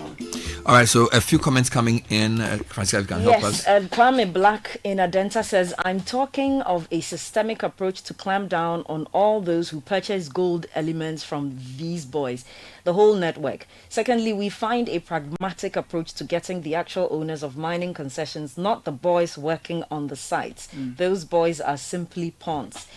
Also, another one. Okay, good morning, Bernard. The major challenge with the Western region is a lack of unity and oneness. You have individuals who are doing very well, but collectively you see nothing. The PhD, pull him down attitude is the challenge, together with the typical coastal idleness. They must work on that to bring the needed change. I lived there for about 10 years, and that's Kojo from Accra. Okay, Kojo. Good morning, Bernard. Morning. I can confirm the situation in Western and Western North regions. Although the use of heavy machinery has halted due to government intervention, the youth in those areas are still resorting to manual methods for illegal mining activities. That's Nana Ken. Julius from Dansoman says, good morning, Bernard and team. Well, the Malam site President Mahama visited for the rains to have a passage is still intact. And it seems a company has started operations. Oh, our motherland, Ghana. Loads of time bombs are waiting us. So here's a video. Please highlight this unless we are saying the president's visit did not matter. Okay. Can you repeat that? I didn't get that. That message, please. The entire of it. Okay. Julius from Dansoman says, good morning, Bernard and team. Well, the Malam site our president visited for the rains to have a passage. Skytech or something. To have a passage is still intact. And it seems a company has started operations. Oh, our motherland, Ghana. Loads of time bombs are waiting us. So here's a video. He has a video. Please highlight this. Unless we are saying the president's visit did not matter. So the municipal assembly, what are they doing there? Because if the president has come there with his task force and you are his representatives on the ground, your local assembly, this should fall within the Wejagbawe area, right? That's the question. Gentle Black says, hello, Citi, and good morning, Bernard and team. Morning. I think we need to pay attention to the Spanner overpass near the Accra Mall. Vendors are gradually starting to sell on the bridge. And if we are not proactive, it could soon turn into another situation like the Kaneshi Bridge. Once they settle and build numbers, and any attempt to move them will be met with resistance. The usual, we have nowhere else to go. It's better we act early before it becomes a bigger issue. Good morning, Bernard. Please tell the contractor on the motorway to fix the potholes at the 18 junction for us. Thank you. Okay. Good morning, Bernard and Co. Please tell Nsawam traffic watchers that they should carry umbrella because it is raining dust on the road. We are really suffering on this road. We are paying taxes without seeing benefits. The Europeans see what their taxes are doing and are happy to pay. Yesterday in Parliament, there was no mention of this road. Sedem and Dompre didn't make any inquiry about it, so referring to their MPs. What at all is this living in hell in parts of Ghana? And that's coming from Yao. Bernard, you have been talking about the roads within Greater Accra, and sight is lost on the Techiman Winchiwa road. Why? It's very terrible. It's true, it's terrible. Bernard, if you want to use your own car to travel to Wa, then you have to carry shock absorbers, lower arm bushing, link bar, entire rods, etc. Emmanuel from Teshi. Spare parts. Hi Bernard, this Galamsey issue is not being tackled right. First, we need to clamp down on those who buy gold elements. I think I've already done I've read this. this already. Yes. Yeah. Okay, so here's another one from Dela in Malijo. He says, Bernard and team, good morning. Efo Koku, please kindly talk some for us. That is for those of us living on the Adentan Dodowa Road.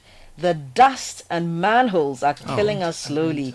As for the Gan East roads, the least said about it, the better. I live at Maljo on the Adenta Dodowa Road and work at the Gan East Municipal Assembly. Hey, then you dey tire. Then you dey tire, pa. Hey. In fact, all my bones are broken. Please please talk some for us too. We beg you. Have a blessed day. Dela from Maljo. Malejo. Malejo. I like you mentioned some names, Charlie. You said Shiashi. Yes, Shiashi. Malejo. Does she say? No, you fancy up to Charlie. You fancy up. Maljo. Malejo. Hey. Malejo. Maljo. You know, I also speak Spanish, and so Is it? sometimes I have a whole lot of translation issues going on in my head. Is it? Yeah, I didn't know you spoke Spanish. I do. Tell me something in Spanish. Mi nombre es Francisca. Hey. Vivo en Accra, en Ghana. Hey. Y estoy una jumela. Where did you learn it? University of Ghana, and I lived in Spain. I lived in the central part, the What, southern you do part of translation Spain. or you did Spanish? I did Spanish. I was doing French, and then I switched to Spanish. Española. Entonces, yo hablo un poco español. So I speak a International. little. Oh, when So the Maljo is Española. So the Maljo is Charlie, Caleb, steady. Malejo. All right. So, hello, Bernard. It Yes. seems those of us in the central region had been severely neglected in terms of roads. I stay in Millennium City Estate. The road to Nyanyano and from Millennium City Junction to the Pentecost Convention Center has been neglected for over 9 years. Yes. And has to become It has to be completed. has to be completed. We are heavily suffering on this road. I don't want to go political, but we'll soon go there. The MP, Honorable Desmond, should set up, and that's Nat from Millennium City Estate. That is true. The Millennium City to Pentecost Convention Center is so bad. Even the church has tried to pave the road, a good part of it, but over time The road is keeps deteriorating. terrible. It needs to be done. And the area has opened up. You know, really since the opened Church up. of Pentecost built that thing there, Yeah. people have really moved there. Yeah. So I really wish they could do something about it. Any more comments? Okay, I think one more. Good morning, Bernard and couple more here, team. actually. Please give a big shout out to the bus stop boys. They are doing a lot. Currently, they're even trying to solve the flooding problem at Ofanko. This is Sandy from Roman Ridge. Here's another one from Leslie Hilton, Beach Drive, Nungwa. Bernard, I don't know what is wrong with our politicians. They make so much noise about drip machines for every district. Look at the traffic light at La Palm, an area that has two of our top hotels. The rough section there alone is enough to slow down every vehicle and build up traffic. Is the government also telling us that the 48 Engineers Regiment can't fix the Peshi Bridge, which creates a real bottleneck? They launch all these drip machines with pomp and pageantry, only for them to become white elephants. This is from an angry... But that's true though. Indeed, that beach road from... Teshin, Osu, I don't know. They've left it, and it's so sad. And the parts that they've left will deteriorate the whole road. I don't know what they're saying. That's true. There's a message here that says that Caleb, thank you for talking about New Takoradi. That's my hometown. Some of us are outliers. We only go to school on Tuesdays. The rest of the days were for fishing. When I was young, we all look forward to Stowaway, going to Panya, which is Spain in the local language there. That's our target growing up. Well, it took my family to get some of us not aiming to store away. It's very hard for the people there. No basic amenities, and over the years, gradually things are changing, but it's still tough. Now, the beach that afforded economic support is no more because of the port expansion. I hope you mentioned this. All right. Now, Okay. because of Can I do one message? Yes, please. So Yes, please. this is from Anil Sabute. He says, have you seen the station which has developed around the Accra end of the Tema motorway, Yes. opposite the Accra Mall, Yes. and then the one on the Villaggio end towards Yes. the arts and craft space, Yes. fully active loading and drop-off points. You know, if we don't provide proper bus terminals, this is what you get. Because once they are passengers and they are commercial drivers, they will find a space. So the city authorities, you don't even know who to ask, because the city authorities have become so fragmented. You don't even know who owns which space. You know, it's so bad. I feel like the Minister of Local Government needs to really come up with some radical ideas on how to get our cities to function again. Now, I'm going to take you to Parliament, but I just got some very sad news. For those of you who are football supporters, really, really, really sad. Charlie, you know, one of Liverpool's strikers, 28-year-old striker called Diogo Jota, and that guy just got married. He got married 2 weeks ago, and he died in a car crash in Portugal. That's terrible. I mean, I saw the photos of his wedding with beautiful young kids, and I don't even know what to say. I mean, this guy was playing in Wolves, and then Liverpool took him up. He's been playing there for like 3 years.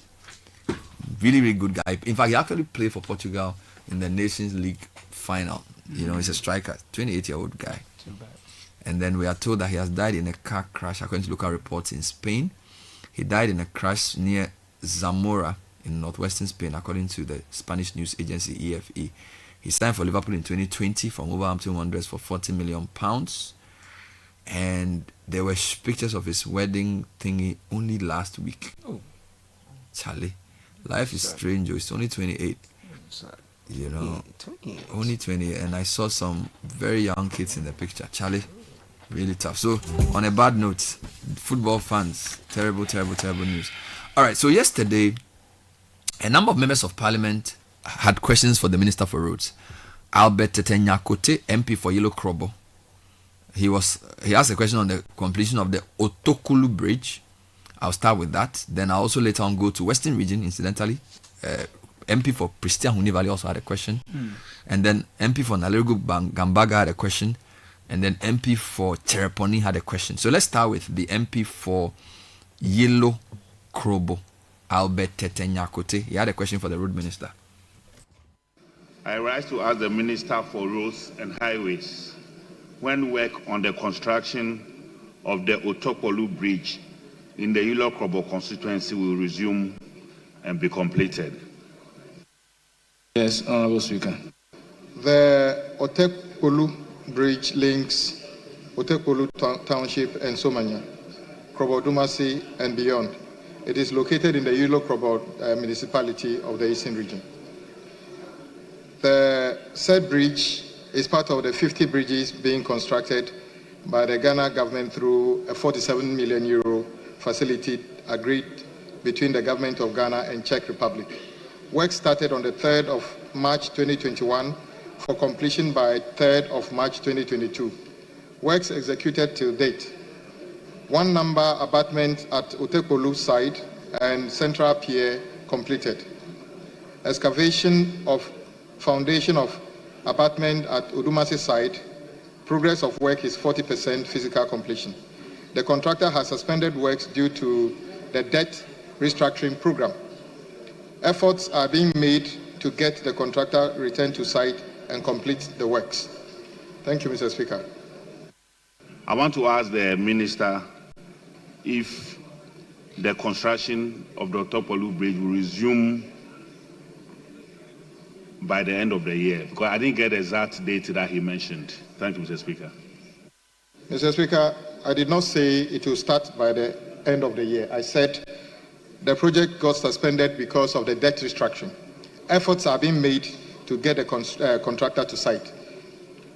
As soon as that is completed, the contractor will resume work and complete the project. So that was Albert Tetenyakote and the Minister for Roads, Governor Kwame Abuja. Now, Robert Wisdom Kujo, MP for Pristia Huni Valley, asked questions on the Bogoso Pristia Road. So let's hear the question and the answer. Mr. Speaker, I rise to ask the Minister for Roads and Highways the current state of the Bogoso Pristia Road.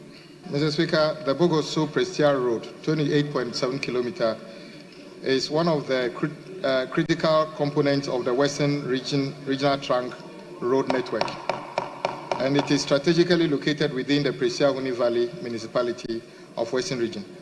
The road forms part of the regional route R121 current program. The road has been awarded under the contract titled Reconstruction of Bogoso Pristia Road 18.7 kilometers and Critical Road Access 10 kilometers. Works commenced on the 24th of April 2025 for completion by 24th of April 2027. The contractor is currently mobilizing to site. Thank you, Mr. Speaker. Mr. Speaker, I have not seen the contractor yet, but I believe this response is a little bit heartwarming as compared to the previous responses that I've received for same road on the same question. I believe the Minister will translate his words into action. Thank him for awarding this contract and assurance given to the people. I'm sure this will be a breaking news to the good people of Pristia Huni Valley. All right, so I'm happy that the questions are coming from all over the country. The next one came from MP for Nalerigu Gambaga, Nuruddin Mohammed Mumuni, who asked a question about the state of roads in the whole constituency. Mr. Speaker, I rise to ask the Minister for Roads and Highway the plans the Ministry has in respect of the following routes in Nalerigu Gambaga constituency. the Wundua Langisi Road, Kasape Buzulungu, and Tempela routes. Thank you very much. Yes, Honorable Minister. The Wundua Lagbinsi Kasape to Busulungu Timpela Road is a 40.5 kilometer long road. It is partially engineered gravel road in poor surface condition. It is located in the East Mamprosi district of the Northeast region. Current program. The aforementioned road was awarded under the contract title upgrading to bituminous surfacing of Ulugu Langbinsi Wundua Feeder Road kilometer for up to 40.5 kilometers. The contractor commenced work on the 19th of February 2025 for completion by 20th February 2027. The contractor is mobilizing to site to commence work. Mr. Speaker, I rise to ask the Minister for Roads and Highway the state of the Gambaga, the following roads in the Nalero Gamba constituency. That is Gambaga, Nanuri, Tunsumo, Latari, Taburbuari, Tamboku routes. Thank you very much. Mr. Speaker, the Gambaga, Nanurili, Tinsugu, Latiringu, and all the roads mentioned above. It's a 23.1 kilometer road. It is located in the East Mamprosi district of the Northeast region. The first 1.3 kilometer of the road has been upgraded to asphaltic surface, which is in good condition. The remaining length is gravel earth surface in poor surface condition. Current program. The remaining section of the road has been divided into 4 phases and awarded under 4 separate contracts as follows. Phase 1, upgrading of Gambaga to Tambogo Feeder Road, kilometer 1.3 to 6. Phase 2, upgrading of Gambaga to Tambogo, kilometer 6 to 11. Phase 3, upgrading of Gambaga to Tambogo, 11 to kilometer 16. And then the 4th phase is Gambaga to Tambogo again, kilometer 16 to 23.1. Phase 1. This project was awarded under a title upgrading of Gambaga to Tambogo Road, phase 1. The contract was awarded on the 22nd of December 2024, completion by 19th of May 2022. The progress of work is estimated at 15% physical completion. The contract has been terminated due to non-performance of the contractor. Phase 2, 3, and 4 were awarded on the 22nd of December 2020 for completion by 19th of May 2022. The contract has been terminated due to non-performance of the contractor. Yes, Honorable Member, any follow-up? Thank you very much, Right Honorable Speaker. Mr. Speaker, I want to find out from the Minister the terminated projects. When should the people of Nalero Gamba constituency expect the project to be awarded to a different contractor? Mr. Speaker, once it's been terminated, the process of reassessment need to be carried out, and once that is completed, it will be scheduled for a new award. I'm unable to give exact date for which the new contractor will be selected and asked to go to site, but I sympathize with you.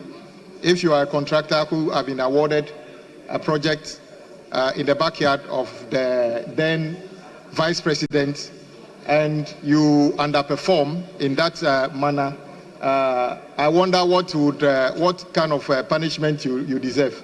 But I agree that it is something that is very unfortunate. 4 different lots of projects, and the contractor that was selected just couldn't do anything. All the contractor did was to clear the site and left the site. That is unacceptable, Mr. Speaker. We are learning that not only Accra has problems, road problems are nationwide. And we apologize for over-focusing on Accra. Listen to some of the names of the roads. Charlie? You can't even mention. So Gavin Zaboja responding to NP for Naregu Gambaga Nuruddin Mohammed. Let's stay within the northern side of the country. Now I'm going to Chereponi. Chereponi. Alasan Seidu is the MP for Chereponi. He also wanted some updates on roads within his constituency. Mr. Speaker, I would like to ask Minister for Roads and Highways when the following projects in Chereponi constituency will be completed. We have the Yendi Chereponi Yoku Road. We also have Saboba Chereponi Road and Chereponi Gwintri Road. Thank you, Mr. The Yendi Sakpegu Road is the national route N02 in the northern region. So Sakpegu to Chereponi Road, N14 branches off the Eastern Corridor Road, N2, to Chereponi district in the Yogu at the northeastern region between and Togo boundary. Additionally, it connects Yendi, Saboba, Zabzugu, and Tatali to Chereponi and the towns beyond. The section from Yendi to Sakpegu is an asphaltic road in good condition. The current surface condition of the Sakpegu Yogu Road is as follows. Kilometer 0 to 6, fair. Kilometer 26 to 50, poor. Kilometer 50 to 65, fair. Kilometer 65 to 75, good. And kilometer 75 to 100, poor. Current program. The road has been awarded under two different contracts with the following contract titles. Upgrading of Sakpegu Chereponi Road, kilometer 0 to 50. And B, upgrading of Sakpegu Chereponi Road, kilometer 50 to 100. A, the contract was awarded on the 5th of July 2016 and work commenced on the 15th of August 2016 for completion on the 15th of August 2019. As I said, this has still since elapsed and the work is not completed. The part B of the answer, the contract was awarded on the 5th of July 2016 and work commenced on the 24th of November 2016 for completion by 23rd of August 2019. The completion date was extended to 20th of September 2025. The physical progress of work is 40.03%. The contractor has since suspended work due to delay in payment for works done. Saboba to Chereponi Road. The Saboba to Chereponi Road is regional route number 204 and in the northern region. It connects the Saboba district in the northern region to Chereponi district in the northeast region. Additionally, it is an alternative route to the Eastern Corridor Road for commuters traveling from Yendi, Zabzugu, Tatali to Chereponi and the towns beyond. Current program. The road has been awarded under the contract titled Rehabilitation and Paved of Saboba Chereponi Road. That's kilometer 0 to 47. The project was awarded on the 30th of June 2015. The contract commenced on the 25th of January 2016 for completion by 25th of January 2018. The physical progress is so far 55%. The contractor has abandoned site due to delay in payment of works done. Efforts are being made to get the contractor resume work. Chereponi to Bintri Road. The Chereponi Bintri Road, kilometer 50.3, is an unengineered road in poor condition. The road in the Chereponi district of the northern region. Current program, there is no program on this road. Future program, engineering studies have been undertaken and cost estimates submitted for consideration. Thank you, Mr. Speaker. And I hope you followed the dates. Contract awarded in 2015. Project sometimes starts the year after. Supposed to finish in 2018 or 2019. As we speak, it's still not done. So this seems to be a structural issue. I don't even know what that's the right adjective. Like, we are not able to, I don't know whether we don't plan for the roads well, we don't have enough money from the beginning, or we award contracts without having money. It doesn't make sense, right? Somebody, and this seems like all over. 2015 we start, a month later They're supposed to end in 3 years, 10 years. I mean, we are in 2025, Non-payment of- and they are talking about roads that started in 2015, 2016. That didn't even finish. Yeah. It's not that it's finished and it's spoiled. They didn't even finish. I mean, I feel Parliament should be stronger. Parliament should be stronger in terms of oversight. So, like the Assurances Committee and the Roads Committee, they should go and hold contractors to account. I feel like contractors don't get called out. Bella, don't forget you also mentioned that some of them, the contractors packed out due to non-payment for work done. That's also true. Yeah. So they So can't government must entirely be be paying. held accountable. But why do you It comes back to government. Government. Brother. And you know the sad thing, all this comes out after a government has left office. Yeah. So you are saying 2015, 2016, 2019. Charlie, 10 years. So what I mean, I still think Parliament could have done more. True. Because the road projects are so many. Or maybe we should do more. Right? We should have a road contract tracker. Maybe To monitor. Yes, I think maybe what we need to start doing is to have a road contract awards tracker. Because where we will find the full details of these contracts, Yeah. and then track it and say, this is the milestone by year 1. It's not been done. The report. So we can even create a program called Road Contract Tracker. That's the only way to give them pressure, because I think the MPs they are comfortable. This will be good for accountability. Even the tone of the questions, because you notice, that if you listen to them, convinced. I mean, if you like, the thing I played, the guy who sent the message versus the MPO,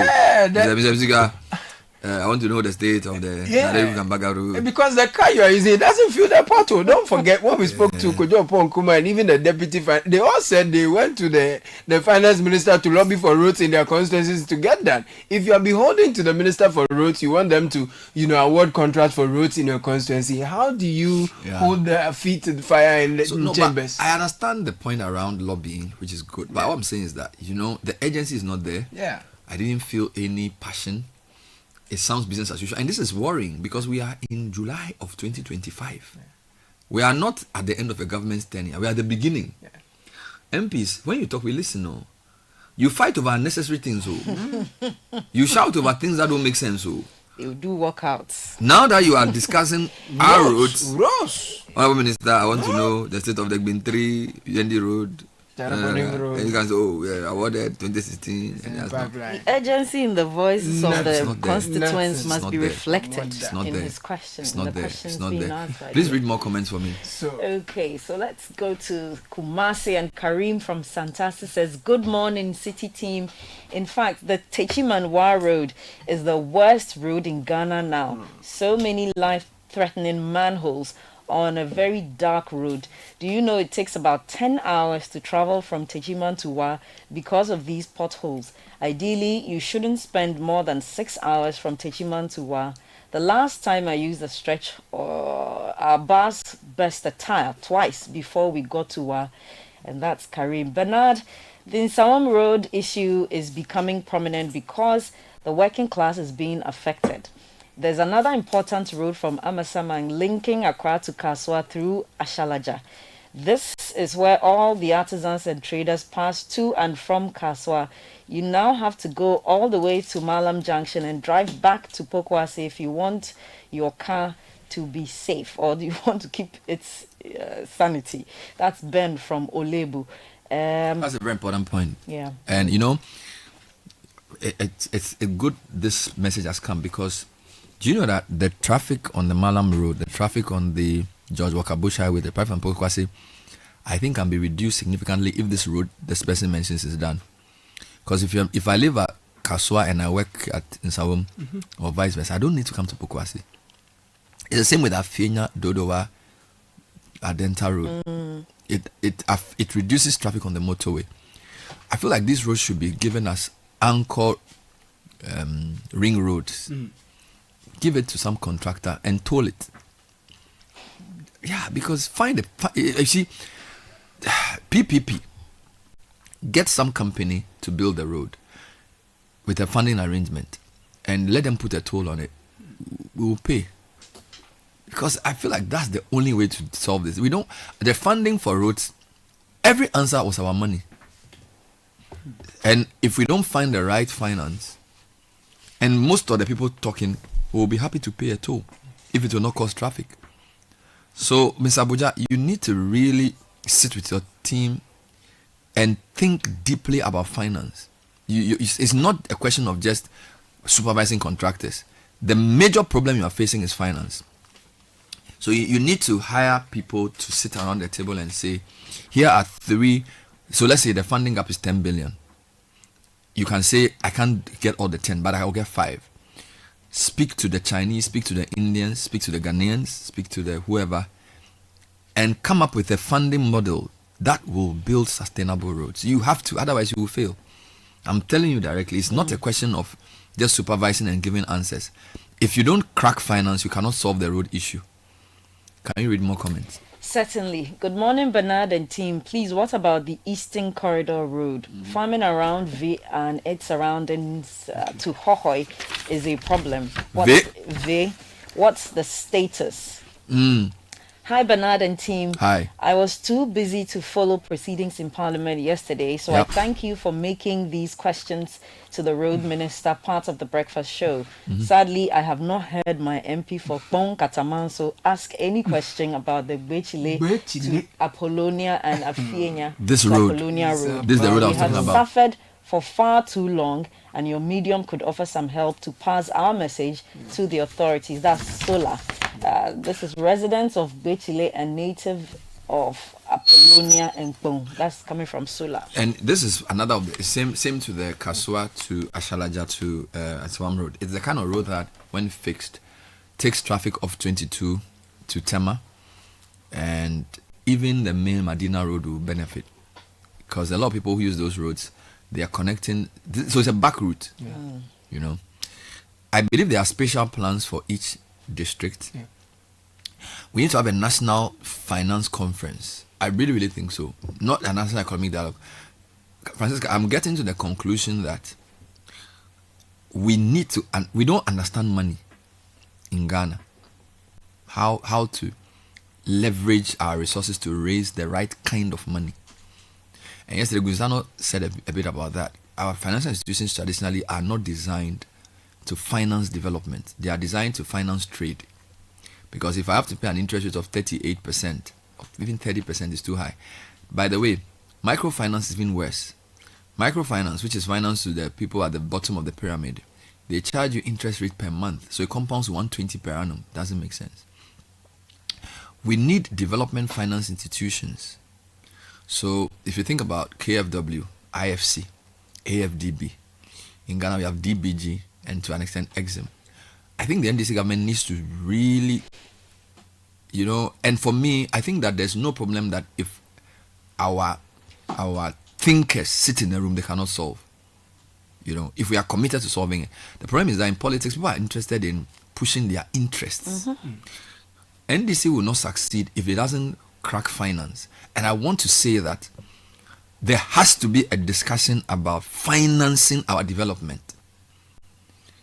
So you need to get everybody, the professors from the universities, the Kwame Pianim, the Kwame Pepras, all the old guys, plus the new guys, Elick Play McBloy, all the guys in finance, say to them, look, lock them in a room and say, guys, I want you to tell me what we need to do to raise the right financing for our development. Roads, railways. I mean, we have to do it. The Americans did it at some point. The Chinese have done it. I mean, the number of routes we have to build. Remember last Friday we were discussing feeder routes. Francisca, we got almost 800 routes. Or is it more? Almost 900. Almost 900. And these are 890. And these routes, you can say not all districts benefited. So imagine if you have to multiply that by 3. Then you now come to the main routes. The financing gap for our roads is very large. And you see, there's a problem.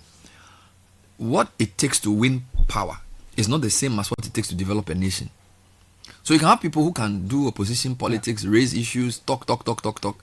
Now you win, you have to now get the right people in the room to say, look, how do we leverage what we have to create what we want? That is the question. I'm seeing bits and pieces of things. 24-hour economy, there has to be a structured conversation to say, let's admit that we don't have the capital. And if you don't have capital, as I always say, in economics, the basic economics in life, land, labor, capital, enterprise. Ghana has a lot of land. We've not harnessed it because our land tenure is porous. Labor, we have some labor, We need to improve our labor. That's why we educate people, give them the right skills. We have a lot of enterprise and enterprising spirit. All right, market women, a lot of people who do businesses. But the kind of enterprise you need that can also attract the right capital. The right capital. So rail, capital intensive.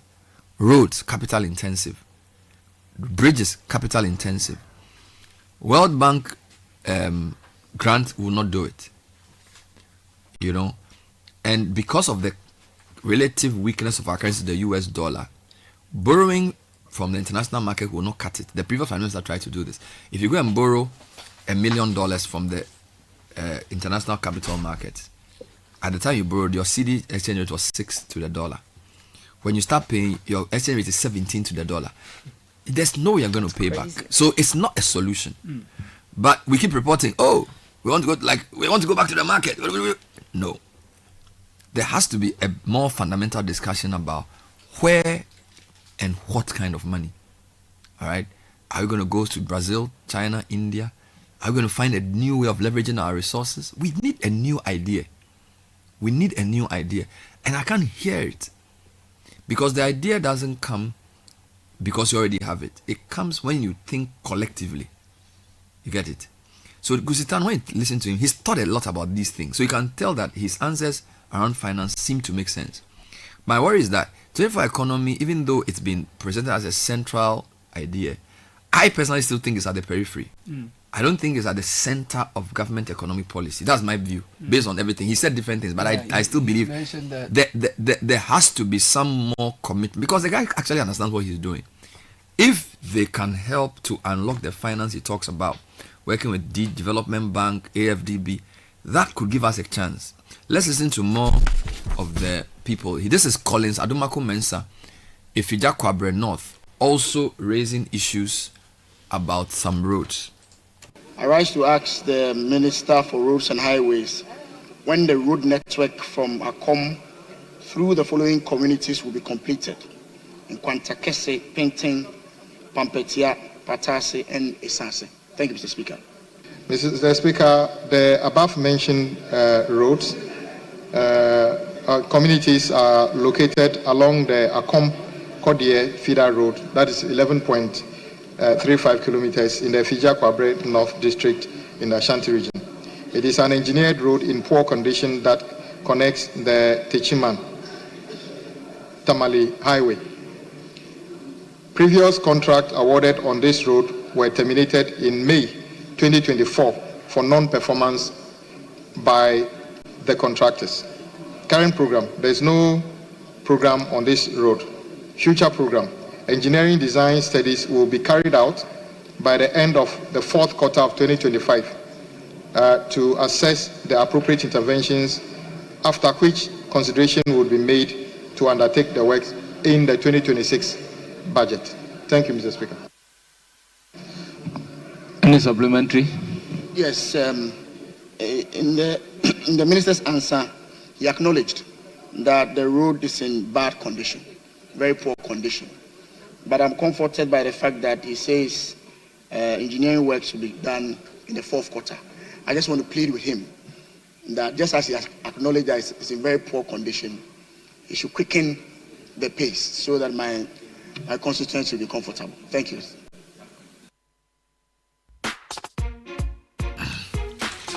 All right, let's hear from a few more people on roads, and I think we have a few voice notes, do we? So we'll try and play a few. But this morning we brought you voice notes from the MP for Electoral, MP for Prestia Valley, MP for Nalerigo Gambaga, Chirepone, and then Ifija Kwabre North. Yeah, a lot of our texters still mention their roads, but let's hear some voice notes, I think on general things as well. Yeah, Brother Bernard. Yeah, the old Ningo, sorry to add this one, I forgot. Yeah, the old Ningo, which is called Mambo, the road that links from Mambo through Ahmiam, through Ponya, Mango Chunya, all the way to Ada. Ever since I was born, I have never ever seen asphalt on that road before. Since I was a little boy, The red sand or the gravels on that road, since I was a little boy that we started going to visit my grandma, is the same till now. Today I'm 43 years. So just imagine if I said when I was little, I've never even seen quota. Yeah, should I say quota? Asphalt on that road before. Since I was a little boy, that is how it is. Nakano jibede yo. Akibuku no quota down. You know, share, can you be build me until now? Until now, right now, there, whenever it rains, water stuck on the road. When cars passes through the water, they started digging. So there are bigger holes. That's why I said 1D, 1F holes is on the road. The day that you like to do it, as I said, my brother, try to use SUV, okay? A saloon car, otherwise you have a problem. Use SUV or a pickup. Yeah. Because the holes that you go through before you get to Agriam or the Mango Chonya from Mambo, that's the old Nigo. It's very bad. And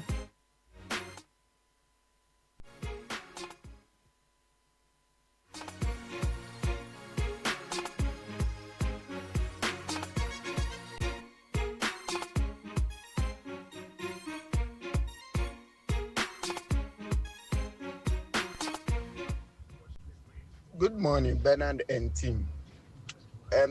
The banks are still charging us for transfer of funds from our account to our linked Momo account. The last time I contacted my bank, Fidelity Bank, on it, the officer told me to report to BOG because it's not illegal. It's converting physical cash to e-cash, which need to be charged. So now I use my ATM to withdraw the money, go to a Momo merchant and deposit in my account for transaction.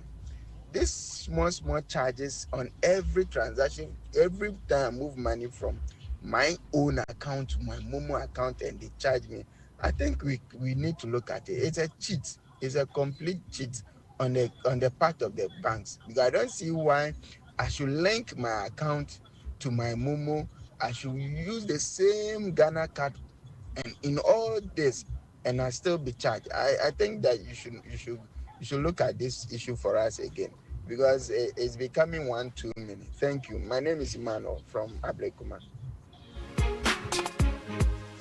And also, Bernard and team. Also, I want to talk about Eastern Road Corridor. And I would like permit me to say I am 52 now. Since I was born, I've never seen that road fully constructed. Portions of it will be done and not even done before the contractor will leave site. On that portion, the road has already destroyed again because they will put a tiny layer of asphalt on it. Tiny one, like maybe 1 cent. So be one rain just fall and it wipe away and you see everything, all the potholes back on it. Just a portion of it. And Bernard and team, if I should remind you, yams, maize, granules, beans, whatever, name them. Where are they from? They are from that road, especially Pasa. Pasa is a major distributor of foodstuff. From Pasa to Agbogburishi.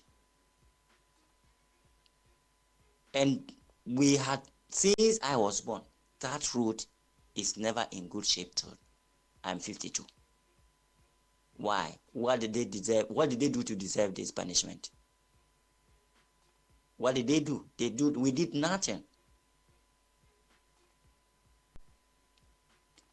Trust me, from Nkwenta to Pasa is just a short road, short distance. Like if I will not lie, it's just like from Ashama roundabout to Akosombo Adome Bridge. and that road will take you 4 hours to catch up, when it is only 30 minutes drive from Kwenta to Paza. Why? The road is so bad that sometimes when it is rainy season, vehicles will sleep on it for 3 days, 4 days to just move from Paza to Kwenta.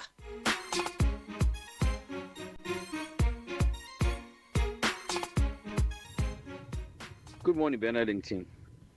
This Western region thing we are talking about, it's a national issue that I believe the whole nation should turn attention to. The whole nation, I mean, because I've lived there for almost about 11 years.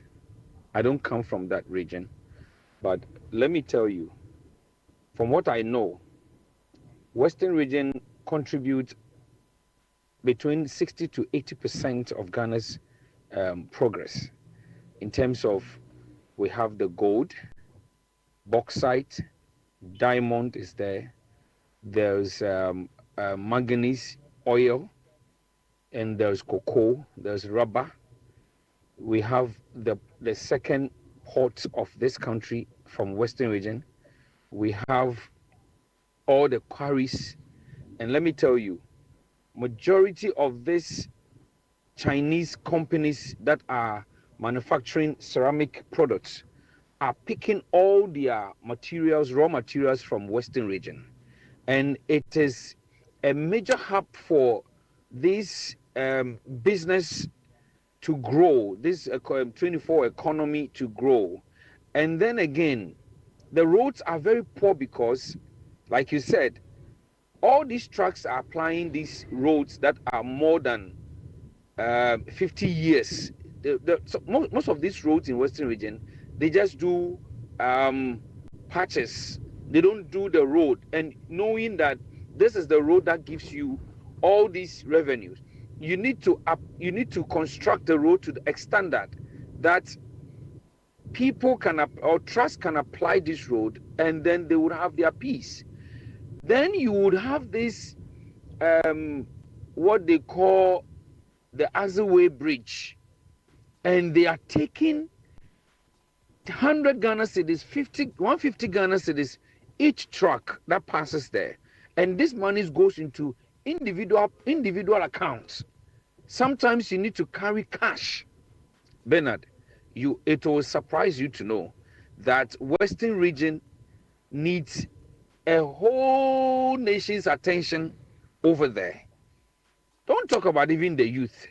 They are all coming to the south. And then one thing I want to even add up, Bernard, why can't we send ministries to that region?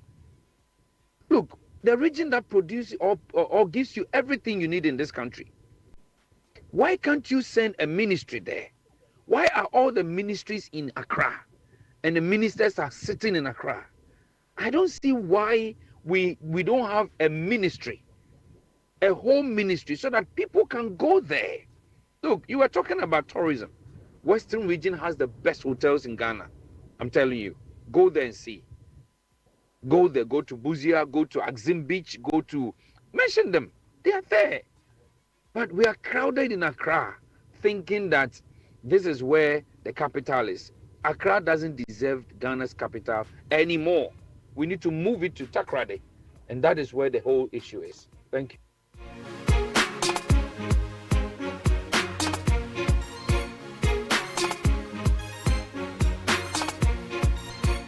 Hello, Bernard and team. Good morning. I share the same sentiment with the other person who lamented on the bank transfer. Why should I transfer money from my own account to my Momo and then still be charged? Or from my Momo to my bank account and still be charged? Please, I don't get it. I don't get it. It's the same bank account. I mean, both Momo and then the account belongs to me, and I merge them. We're using my Ghana card. So why should I be charged for transfer? transfer from my bank to my Momo. I don't get it. I'm Kofi from Akusumbo. Thank you.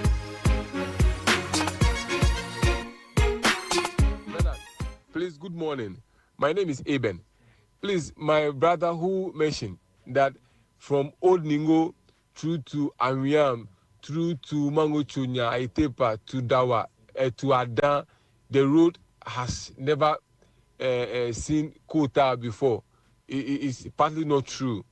You know, through Old from Pampram through to New Ningo to Old Ningo was asphalted.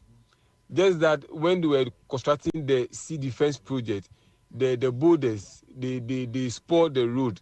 And that is why we have seen some difficulties. Now, from Old Ningo to a bit of Mango Chonya is where we have the road being bad over there, which the MP brought the Minister of Roads on it to come and look at it. Now, when you look at from Mango Chonya through to Lekponguno, to Mechokope, through to Dawa, the road is quota.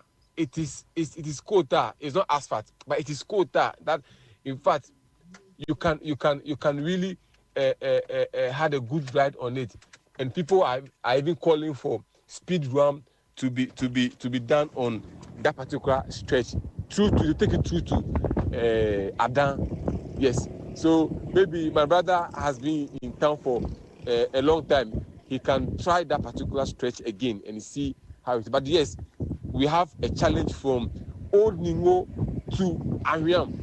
That place is very bad and we need government assistance. Thank you.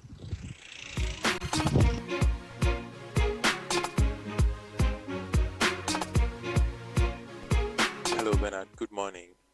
Trust you well. Good morning to your team as well. I think you should delve into this more. So yesterday I chanced on something which is really disturbing. Somewhere around Afienya, you know, when it comes to these scrap dealers and all that, I think they are exposing the environment and the people around to lead. And from what I'm hearing, lead is even much more dangerous than mercury because it comes in every day with car batteries and all of that. And you know, these people, they buy old or used.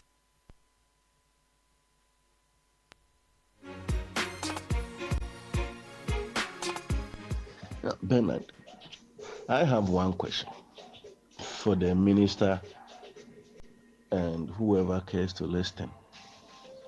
And the question is, why is it that when we award roads, we don't award the high quality road, asphaltic road, and we keep on awarding substandard roads to contractors, and then they do that road, a 10 graveled bitumen road, and within 4 years, 5 years, the road develop potholes, and we've looked for money to award contract on the same road.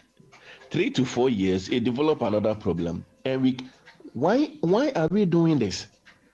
Why can't we award a high quality asphalt road for every road project we are doing in this country, so that it will last, so that we don't have to go and look for money to fix the same road again? You see, that is why we are not going forward. One road, this president come, he finds money, he lays some low quality gravel bitumen road, and within 4 or 5 years the road is spoiled again. Another president come, he find money to fix that same road, then another president, so we are standing in the same position. We are not developing. That is because we don't award the quality road. I don't know why we keep on doing that.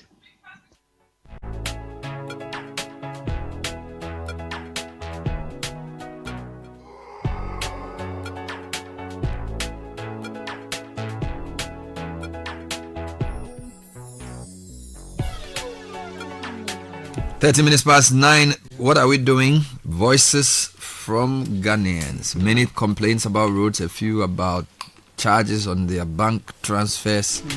and the Western region in focus. Two big interviews coming up shortly. We're speaking to Petra and we're speaking to Kabi.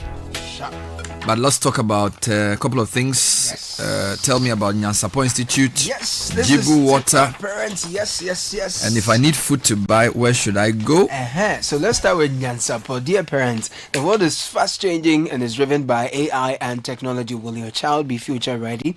Join us. I'm talking about the Nyansapo Institute STEM Boot Camp. It's happening this July 21st to August 8th at the Academic City University. Your child won't just learn. They will build, explore, and lead in exciting fields like 3D design and printing, Python programming, artificial intelligence and robotics, game development, cybersecurity, and augmented as well as virtual reality. It's a world-class camp and is designed by engineers and educators from both the US and Ghana. So don't miss out. Spots are limited. Call or WhatsApp 053-711-7334 to register now. 053-711-7334. Nyansapo STEM Bootcamp. Your child's future starts here. And Bold Foods is definitely the number one option for your delivery of all your favorite meals from your favorite restaurants. Don't miss the exclusive 15% discount on Bold Food combos from Vida Cafe. Order through Bold Foods and enjoy savings while getting the best meals in town. Download the Bold Foods app today and enjoy. Let's talk about Jibu Water. Jibu says if you're an entrepreneur looking for meaningful business ownership opportunities or you have a dream to provide water in a more sustainable way, worry no more. Partner with us through a franchise network with 50,000 Ghana cedis. You can receive the equipment, training, support, all needed to launch your own business, purifying and selling affordable, refillable drinking water. Let that dream become a reality. And if you want to do that on a subsistence basis, you can start smaller. You can become a Jibu distributor or reseller in your area. So join the movement and start your journey towards a better life. Please call us on 0302 528 669 or 0202 984 5817. www.jibuco.com/gh is the website. Jibu, a better life. Alpha Delta Pharmacy, Ghana's first drive-through pharmacy, is pleased to announce that it will run its regular 24-hour service all throughout the 4th of July weekend. Nice. Enjoy our drive-through service at the Ring Road branch, where you're served from the comfort of your car. Alpha Delta Kolebu branch will also run its usual 24-hour service, while Alpha Delta Laboni branch will be open from 8 a.m. to 10 p.m. All Alpha Delta branches offer pickup or delivery services. Please contact us on 0551 400 999. Alpha Delta Pharmacy wishes all cherished clients a very happy Republic Day weekend. Yeah, man. But the issue of youth involvement in illegal mining in the Western region can't be addressed without considering the unemployment crisis. For years, universities have produced graduates who struggle to find jobs, and we've accepted that landing a decent job often requires connections or protocol. Given this reality, it's no wonder that many young people in the region are drawn to Galamsey, which offers a lucrative alternative but certainly a very dangerous option. Why would they invest years in education for a degree that may not lead to a viable career? The answer lies in creating meaningful employment opportunities. Ben Asare sent this. Is a guy at Greener FM. All right, just do the DTI. Yes, so if you are ready for your next big adventure in your career, or you are a company seeking top-tier talent to boost productivity and drive impact, the Design and Technology Institute DTI has something amazing on the horizon. Get ready for the DTI Job and Opportunities Fair. It's happening at the Citi Conference Center at the Department of Economics, University of Ghana, Legon. Date is 18th and 19th July. Time is 9 a.m. to 5 p.m. each day. This isn't just any job fair, it's the career expedition, pathways, partnerships, possibilities, a mindset journey towards self-discovery. Participate in the Career Treasure Hunt, a talent matching competition designed to help you secure an internship or job placement opportunity, and much more. Get face-to-face interaction with companies and insights into their work as well as job opportunities they offer. It's an event brought to you by DTI and the MasterCard Foundation. Media partners are Citi FM and the Multimedia Group. Call us 053 651 081-9313 to register or for more information. Be there and find your next possibility. Bring your dream to life. Couple of quick interviews coming up before we go back to the issue of roads and your concerns. It's 19 minutes past 9. This is the City Breakfast Show. Please stay with us. Unleashing the power of relevant radio. This is City 97.3. Always busy on the go. Tap the app, you're good to go. Big dreams, little time. There's a boat for you to ride. Every single time, yeah. Morning rush to the late night grind. Work to home and gig to gig. Smooth and easy ride and vibe. Safety toolkit by your side. Use code Keep Moving 50 for 50% off your first 3 rides. Download the boat app now. Make moves with boats.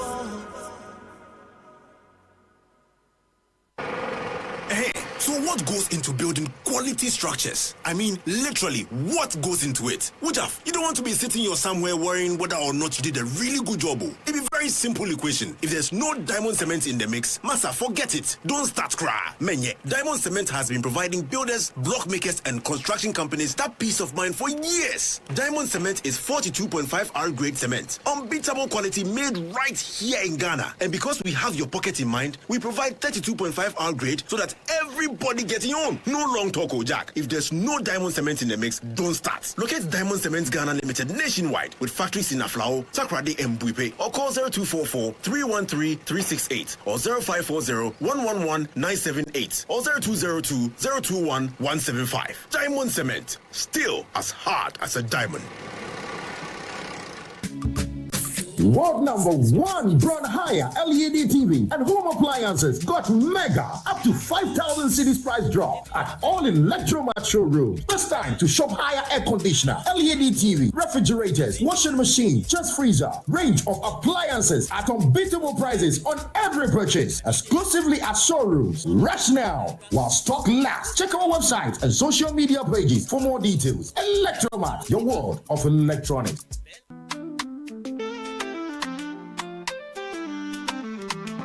On the go, night or day. PBL app is the easiest way. Bank secure, bank with ease. Right at your fingertips, bank is a breeze. PBL app making banking so clear. Anytime, anywhere, we're here. Safe, secure, banking for you. PBL app, simple and true. Welcome to the future of banking. The Prudential Bank mobile app. Bank secure anytime, right from your phone. Access your accounts 24/7. Perform instant transactions. Pay bills, link mobile money wallets, scan and pay with GHQR, manage your cards, make seamless GIP interbank transfers, all with ease. No more banking hours. Take control and app your banking. Experience simple, secure and convenient banking. Download the PBL mobile app now. PBL mobile app. App your banking. This is the City Breakfast Show, the city's biggest conversation.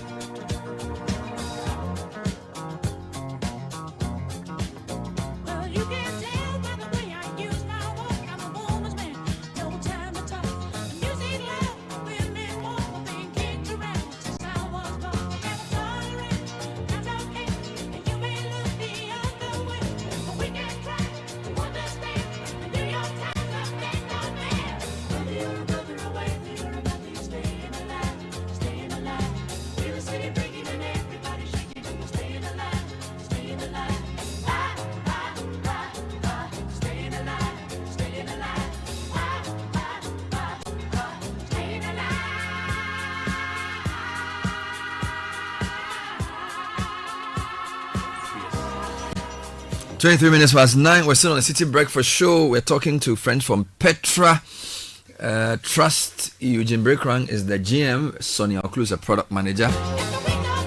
And they are here to talk about the Let's Do Life Together campaign and a very innovative housing product, Easy Homes, which makes it absolutely easy to get on the property ladder. So here are some questions. How do customers acquire a home through Easy Homes? And how can you leverage your tier 3 contributions to make that possible in your lifetime. Before we get into all of that, who is Petra? And how do they support people through every stage of life? So welcome, lady and gentlemen. Thank you. So let me start with Eugene. So who or what is Petra? Right. Thank you very much, Bernard, and good morning to your listeners. Petra is a wholly owned Ghanaian company. Financial services, our vision and purpose essentially is to partner people to achieve their dreams. We started from retirement planning, which is pensions. We've gone on to investments, insurance, and now we're doing homes. Correct. Because we believe it's a dream of the average person to own a home. Our vision is to transform lives, one good decision at a time. I like that. And we've seen the impact of wrong decisions. So we've done very well in pensions. We've gone on to help people plan their finances, children's future savings, investments, provided loans. So one of the typical things why we brought on loans was that we realized people would break long-term investments to solve short-term problems. So we have pension-backed loans that helps you to fix these problems. And then at the end of it, we see that everybody aspires to own their home. And we are looking at how do we leverage your pension assets to help you get into a home. Wonderful. And so that's the story of Petra. And now you've moved into homes. Yes. Let's ask about the how you support people through various stages of life. Right. If you can comment a bit, or is that what you just? If you comment a bit about that. Yeah, I'll talk about it. So I mean, in line with our vision, we look at the lifestyle from cradle to grave, and we look at what are the financial things that you need to be able to support your dreams along the journey. So the Let's Do Life Together campaign is curated products that meet the various stages of life from cradle to grave. So once you're born, you can do financial planning for your kids, and you can have insurance to cover things that are key to them. As they begin to grow, you can start having some investments in looking at where they want to go, make sure that by the time your kid is ready for university, you have money for them, or you're changing their life. It's actually interesting that if you would put 2,000 Ghana cedis down and contribute some 500 cedis a month or 300 cedis a month for your child, by the time they are 18 years, they will be worth a little over 1 million Ghana cedis. Really? Right. This is what we mean by one good decision at a time. And so from the child to the time you become an adult, make sure you have a pension, make sure you now have emergency funds to support you when things go bad, make sure you have insurance to protect you against some of the life's happenings. And when you've sort of put all that together, will help you to get a home, which is a wealth asset that you can transfer to generations. So let's talk about the Let's Do Life Together campaign. What is that all about? Yeah, so I think that's, I just spoke about it. I'll just reiterate on essentially how we curate products to meet the various stages of life for people, all the way down to when you go on pensions, when you would pass on, what you leave for the next generation. Okay. Ahead of you. So maybe, Sonia, let me come to you. What is this new housing product, the Easy Homes? Yes. And how does it work? Okay, thank you so much. We're so happy to be here to talk about this. I'm glad Eugene started where he did. Home ownership is very essential along life's journey. Correct. Everyone wants a place where they can call their own, lay their head at the end of the day. And it's traditionally been a cash-heavy venture. And so what Easy Homes is a way to help you acquire that home, but in a more financially planned and easier way than it would have been traditionally. So essentially, normally you would have left, say, your pensions accounts to grow so that you access it at retirement. Yeah. Instead of doing that, let that asset work for you today to help you actually acquire a home. And we don't do that in a vacuum. We help you look for the home that you want, and then we sit with you and plan how you can finance that purchase. Okay. So that is, in a nutshell, what Easy Homes is about. So it's not just paying for the home, but identifying the developer and the type of house you need. Exactly. So what kind of developers do you partner with, and how does this practically start? So do I start by signing up to contribute to Petra's Tier 3, or should I have contributed for 10 years before I qualify? Just give me some of the break this down for me. Understood. So essentially it starts from you identifying a certain house that you want to buy. It's not easy. The industry is not exactly that open and that accessible to people. So what we have done is we've partnered with some developers like Harvey Properties, like Silverstone Developers, Priority View Homes, Ace Developers. And these are people that we have done some due diligence on to tell you that these people will deliver the house you're looking for. So once we walk you through that process, you pick the house that you want, you sit with our home sales advisors, and we look at your complete financial situation. If you need to put in some money from your pensions account, from your personal savings, you need to take on a mortgage, we'll help you figure all that out. Essentially, you do have to be a scheme member, so you have to have a tier 3 account with Petra. So once we figure out how you are going to pay for this house that you have identified, then we would also step into the conversation with the developer, with the mortgage partner on your behalf, and then walk you through the process. So we are hand-holding you. We're not just throwing you into the space on your own. We're essentially providing advice and walking along with you throughout the entire process. What type of properties are we looking at? We're looking at properties like apartments for people who are just getting onto the property ladder, all the way to properties for people who are having growing families. So we are talking 1 beds, 2 beds, even 4-bedroom homes. And currently, one of the more promising, one of the more interesting ones that we have is located 2 minutes from Achimota Mall. It's right in the heart of CFC Estates in Achimota, and it has an apartment complex for people who want 1 bed, 2 bed, 3 bed homes, and then we have the semi-detached and detached homes for those who have larger families. So this tier 3 thing that you've been doing, how is it going? Just clarify for those who don't know, tier 3 is voluntary. Yes, it is. That means that not everybody actually contributes tier 3. But if you do contribute, it does accumulate some money for you. Absolutely. Is this a radical idea? Has this been happening in the past? Because I've never heard of people leveraging pensions for anything. Yeah, it hasn't happened. We're pioneering it because it's possible. Tier 3 is voluntary. We have companies that sponsor a Tier 3 scheme. If you happen to work with such a company, then they sort of pay some part and take some part for. But you can actually set up your own Tier 3, which is a personal pension fund, and grow it over time. But to park that for a second, you don't necessarily just need a Tier 3 to be able to buy the house. One of the interesting things I wanted to mention is that it's wonderful what is possible when you sit with a financial advisor. So you would think, oh, I've seen this house, it's 50,000. How can I look? I can't afford it, so let me plan my life later on. And when I think I can have a down payment, come back. But when you would sit to financial advisor, you would find out various accesses where this kind of thing is possible. Now, this Achimota development is interesting because we've been doing this for a little over 2 years. We sort of talk to our customers, we sort of think the problems that they go through. So most people live a little out of the city, or they rent, and then they have to use a lot of traffic to get into town. Life is just hectic.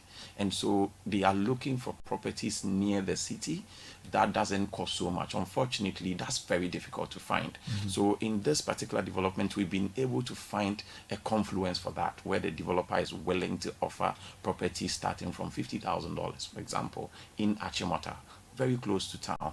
And we have done our due diligence on the deliver. We know the land title, we have everything. And so we feel like this works very well for a lot of our base. In fact, the sales that we have for this is quite impressive so far. And we want actually to get as many people in as possible, because these are good decisions that transforms life over time. So I just want to reiterate that you never know what's possible. Sit down with a financial advisor and let them tell you what's possible. All right, we're talking to friends from Petra about their Let's Do Life Together campaign, and their product is Easy Homes, where you can leverage all or part of your Tier 3 pension contributions as down payment for your house. Now, Sonia, usually when people say down payment, they mean a percentage of the cost of the house. For the developers you're working with, is there any specific percentage you need as a down payment? And are there any rules around that? So I think it varies with the development. And so this Achimota that Eugene just mentioned, which is called Aspire Greens, you do need a down payment of about $10,000 to access the property. Essentially, it's your commitment that you are actually going to buy this house. And then from that point, you figure out a payment plan, or you look at a mortgage option if your salary is able to support that. Okay. Right. So the down payment is an amount, not a percentage of the cost of the house. In this particular instance, it's an amount. Because for some developers, they will see 25% of the percentage of the house. All right. So how can I get more information about this? Obviously, this is just high-level bullet points. So, how can people contact you? Should they call some number? Do they have to come to your office personally? Just talk to us. Yeah, so we do have information about this online. We're happy to, of course, receive you in our office at Goyle, but then we do have this information on our website, which is homes.petraonline.com. Okay. If you do want us to reach out to you, we have a short code that you can send your details to, which is *447*70#. Can you repeat that? Yes, so *447*70#. On social, we are at Petra on Social, Instagram, X, Facebook, TikTok. Okay. That's Petra on Social. And then for WhatsApp, you can WhatsApp us if you don't want to make a call. So that would be 0554 334 272. Okay. 0554 334 272. If you do want to call us, you can call us on 0509 557 476. Which means you will link us to the developers. Exactly. What if I want to move my tier 3 to you guys because I just like the ideas that you have? Is that allowed legally? Yes. Absolutely. Absolutely. Right. And what if I've never done a tier 3 and I want to start? How easy is it to set up? It's you can actually download the Achieve app. We have an app. It's called what? It's Achieve. And you can find it on App Store, on Google Play. It's Achieved by Petra. So you can track. You can track all your pensions, link your pension account with Petra. So how can I never heard of this app? Please definitely download it. You can set up a tier 3 and do automatic deductions from your Momo, from your bank account. And there you go. So it's a work in the park to set up a personal tier 3 to transfer your funds. So you just talk to somebody from Petra. But so the Achieve app. The Achieve by Petra. By Petra. I suspect a lot of people want to actually come to the office. You know, housing when it comes to housing, pensions are high level things. So where in Goyle are you located? We're very close to the new CompuGhana office in Goyle. So right opposite the CompuGhana. So on the lane to Ghana Gas. Okay, that main. Okay, so that's easy to find. On that lane. So basically, if you're coming from the hotel, what's the name? Yes, Fiesta Royal. Fiesta Royal. Enter Goyle. Just the T junction. And then take a right. Take a right. Right. We are at the end of on the Ghana Gas Road. Exactly. All right. The number to call is 0242 435 That's a phone number. You also mentioned the short code *447 *70#. Or you just go to homes.petraonline.com. Exactly. Or look for Petra on social. That's Instagram, X, Facebook, or TikTok. Any final thoughts?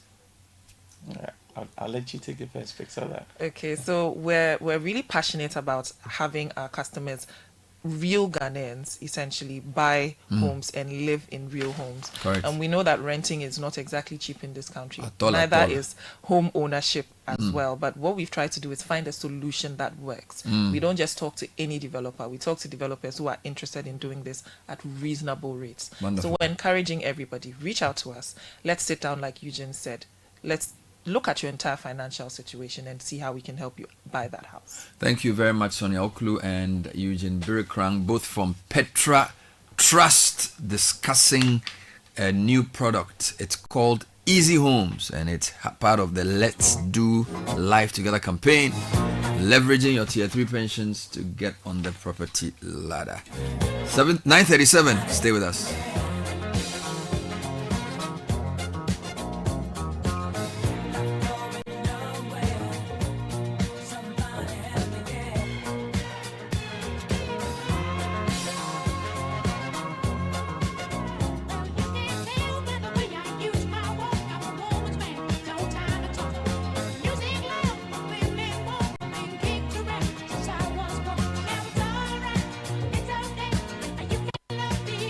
This is the City Breakfast Show, the city's biggest conversation.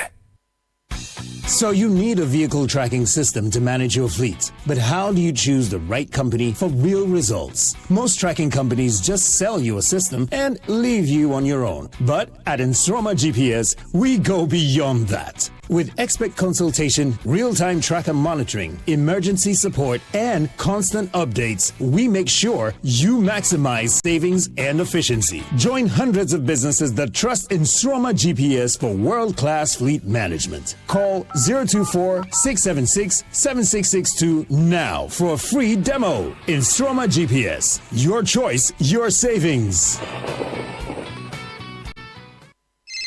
Charlie, where are you? Boss man, I'm at the bank. Really? But your car is in front of your house. Bro, my bank on my phone, Charlie. Oh, how? EcoBank, bro. With EcoBank mobile app, I can do everything, anywhere, anytime. Listen, I just checked my account balance, paid Ahmed's school fees, and sent money to my grandma at Walwale. Oh, wow. Wow. Masa, just download the EcoBank mobile app from the Google Play Store or the App Store, or dial *770# and be your own bank manager. Manager. Whether to pay bills or fees, to check account statements, send money across Ghana, abroad, and more, EcoBank mobile app has got it covered. EcoBank Mobile, making everyday people live everyday lives the EcoBank way. EcoBank, the Pan-African bank. It's time to take the next step toward your dreams. Admissions are now open for our October intake at Lancaster University, Ghana. Get ready for a world-class education, global opportunities, and an unforgettable experience in Ghana. For more information, contact us at +233 030 211 8989 or send an email to admissions@lancaster.edu.gh. Apply today and begin your journey to success with Lancaster University, Ghana. Your future starts now. Imagine waking up to serenity every day, surrounded by nature's beauty and luxury at your fingertips in a gated estate you can be proud to call your home. Welcome to Western Villas, located at Ayi Mensa, where our stunning homes redefine elegance. At Western Villas, each home is a masterpiece, designed with precision and love. From swimming pool, gym, playground, beautiful landscaped gardens, and private balconies, making every day feel like a retreat. We also have executive plots for sale at McCarthy Hill, strategically located and offer unparalleled views, easy access to amenities, and endless possibilities for executive living. With just 5% deposit, you can reserve your space. Contact us today to learn more about our luxury homes at Ayi Mensa or executive plots at McCarthy Hill. Call us now on 0536 502295 or visit www.westernvillas.com for more information. This is the City Breakfast Show, the city's biggest conversation. The City Breakfast Show. Rise above the noise.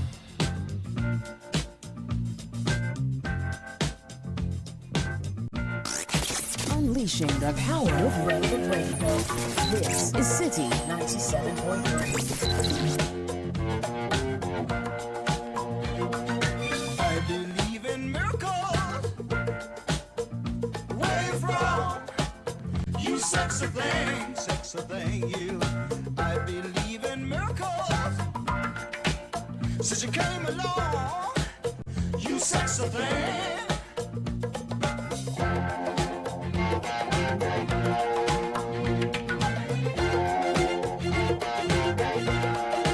In the meantime, if you're looking for a best of flavor in every sip, discover the refreshing taste of Piva beverages. Enjoy the classic cola flavor, perfect fit anytime. And also the Piva orange fruit drink with citrus flavor. There's also the cocktail fruit drink and the tangy fruit drink. Now, Piva is available at your local store. And 0550 032231 is the number to call. That's 0550 032231. Piva beverages, a taste you love. Now, guys, we've been talking about Kabi. Yeah. First, you know the funny thing, I was so angry with the people who brought the LPM because they didn't tell me. It's a Ghanaian name. They had. You see, this. I usually like to see what I'm going to read. So that day, I just saw it. So I didn't know it was a Ghanaian thing, so I just said Kabi. Kabi. But it didn't sound right. So I said, no, this cannot be Kabi. Nah. You know, today as well, I was asking the exact pronunciation. It's Kabi. Kabi. Bite some. Kabinam. But you see, if you don't take care, it's not the same as say some, make us say some. This is bite some. Bite some. Kabinam mean Kabi. Yeah, man. But this is Kabi. What is that mean Kabi? So me, a fancy woman, I'll say Kabi. Hey. But today I'm not switching. Fante. One switch. You know, and I'm switch. Is it Kabi? Kabi. But I speak she as well. Fancy language. Jesus. Let me see what. Anyway. Hey, this one. No, this guy is not here. Hey. So welcome. I have two people. Caleb, what are their names? Deborah Tete. Yes, and Stephen. Deborah, you are the sales manager for Kabi, and Stephen Nas, general manager as well. Okay, so what inspired you to get in chocolate making, and what does Kabi mean? Okay, so chocolate, we started the journey as a simple observation. Realized that Ghana produces the world best cocoa. Of course. Yeah. So, but we had a gap. Like there was a gap in the market. People wanted premium branded chocolates for their events. Yes. But we realized that the ones on the market didn't serve them right. Yes. Okay. So we wanted to create something that is nice, that is pleasing for them to customize, put their pictures on it for every occasion. Wow. So for customer service, for personal events, for weddings, for everything. So that's why we created Kabi. Kabi. And Kabi means what? Kabi means take a bite or bite some. Bite some. Like the bites one. That one is local. Take a bite. It's too long. Take a bite. Yeah. I see. So let's talk about the range of products. Okay, go on. Adding to that, chocolate making gives us the freedom to be innovative. All right. So it makes us, gives us the ability to create products with very different flavors. Different flavors. And also texture and shape sizes. I hear just you. to suit your demands. So let's talk about the range of products you offer. I think you brought some. So walk us through. Okay, so we have milk chocolates. That's Milk a chocolate. plain milk chocolate. Okay. We have milk chocolate with plantain chips. Let's see. Yes. Milk chocolate with plantain chips. That's interesting. We have milk chocolate with plantain chips. We have dark chocolate. Come on. The dark chocolate comes in percentages. We have 60, 70, 80, and 100%. That one, there is no sugar in it. Take your time. So we have milk chocolate, Yes. which is milk and chocolate. Oh, no. And that's 50% Yes. cocoa. Then we have milk chocolate with plantain. chips. So the milk chocolate with plantain chips is the yellow covered one. Yes, the yellow one. Then you have dark chocolate in different grades. Yes. So you have 60%. We have 60, 70, 80, 90, and 100%. When you say a percent dark chocolate, what does it mean? Okay, it means that the cocoa percentage in it. So the cocoa percentage in 60% means that we have 60% cocoa in it, and the rest is other added. I see. So the more the cocoa, I see. So that's the white and brownish one. Yes. So those are your three main variants. Yes. I see. But you also have customized. Yes, we do customized chocolates. So for all occasions, we have them in small cubes. We have the alphabet type. We have chocolate bouquet. Yes. And we have chocolate football. Chocolate football. Yes. Come on. We also have baking chocolate for our bakers. Is it? So those who want chocolate cakes. Yes.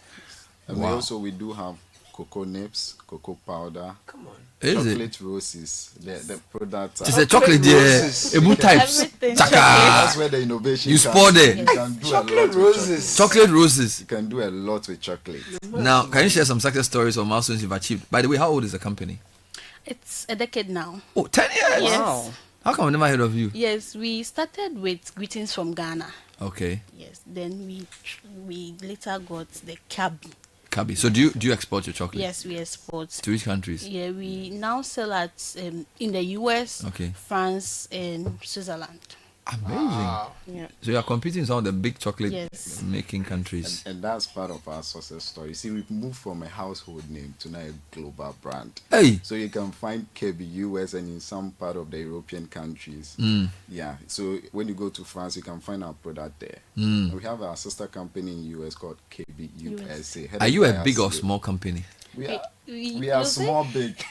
We are a medium company, yeah. Medium company. Where are you based? Ashoman Estate. I see. So you are what you call a chocolatier. Yes. Chocolatier. How do you get your chocolate? How do you get your cocoa? Okay, so we source the cocoa liquor and cocoa butter from CPC. Then we start our process from there. I see. So your main value addition is the innovation. Yes. The plantain chips, the milk chocolate, the dark chocolate. I see. So are you labor? Do you employ people? Yes. We do. We are a labor.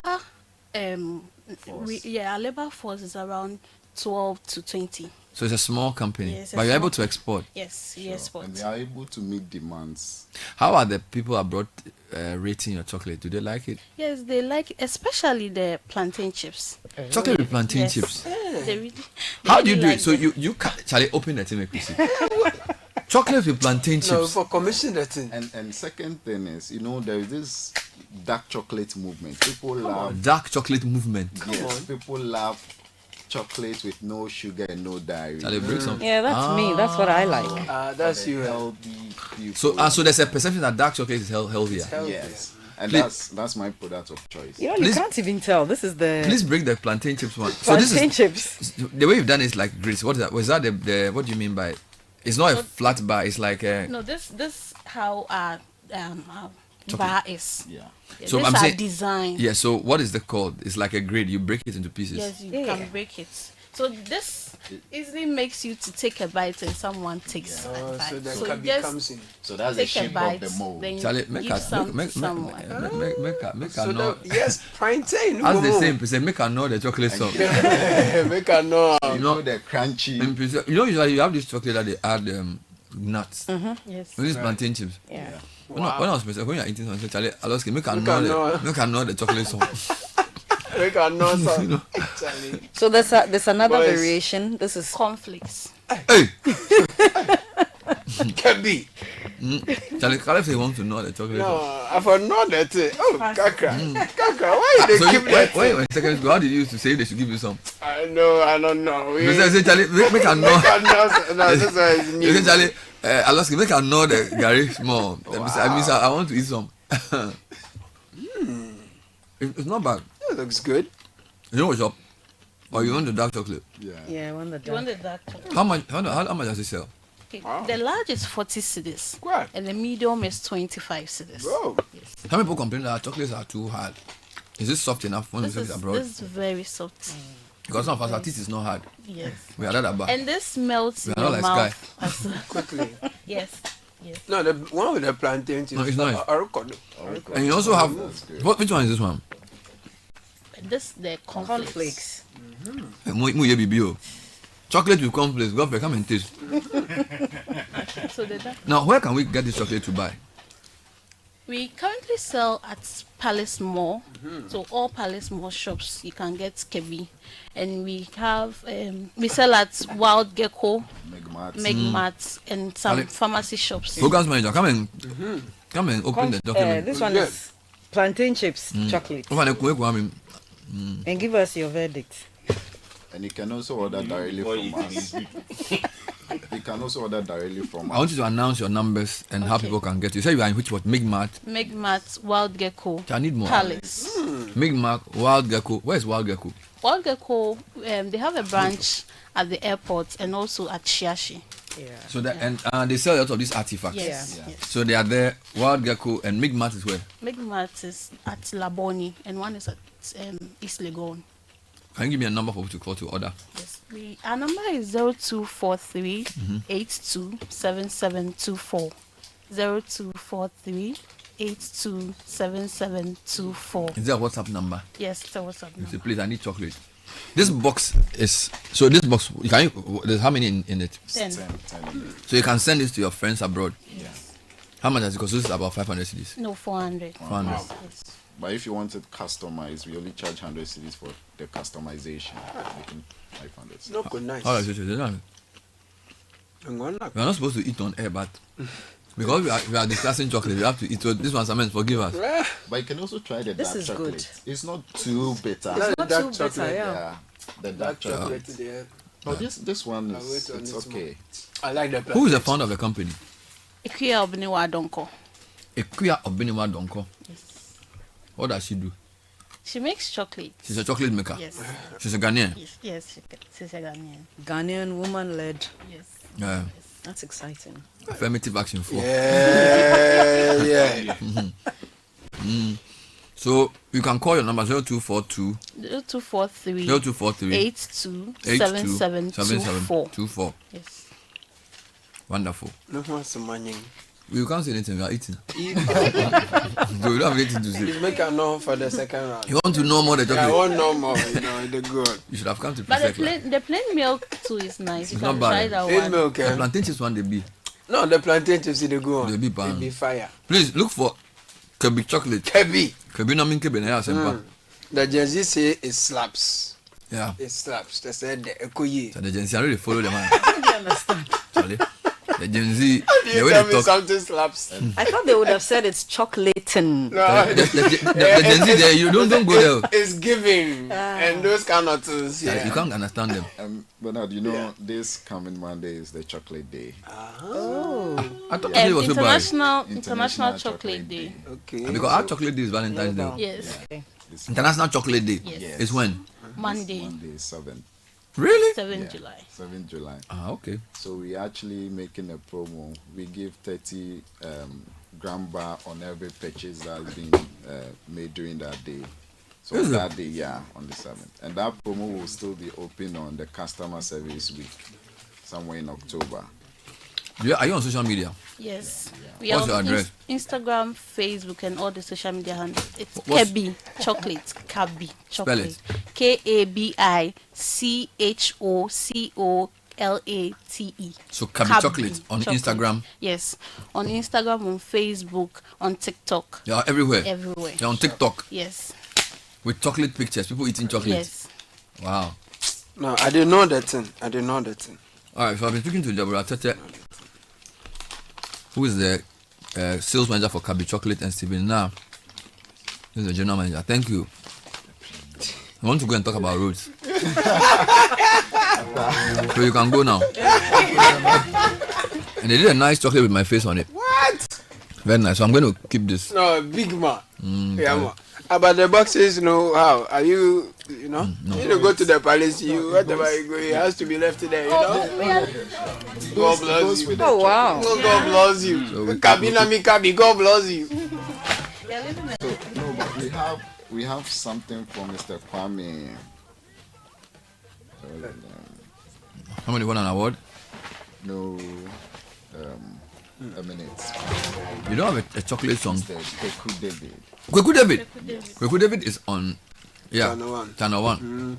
That's enough. So we have a package. You have a package for him. Nice. It's called David Kweku Sechi. A.K.A. Kweku David. Yeah, man. Yeah, he has a package here. Yes. I can send it to him. Yes. Or you can meet him at Tesano. So our general CEO arranged something For for Kweku David. Oh, man. Okay. Tell him I'm also Kweku David.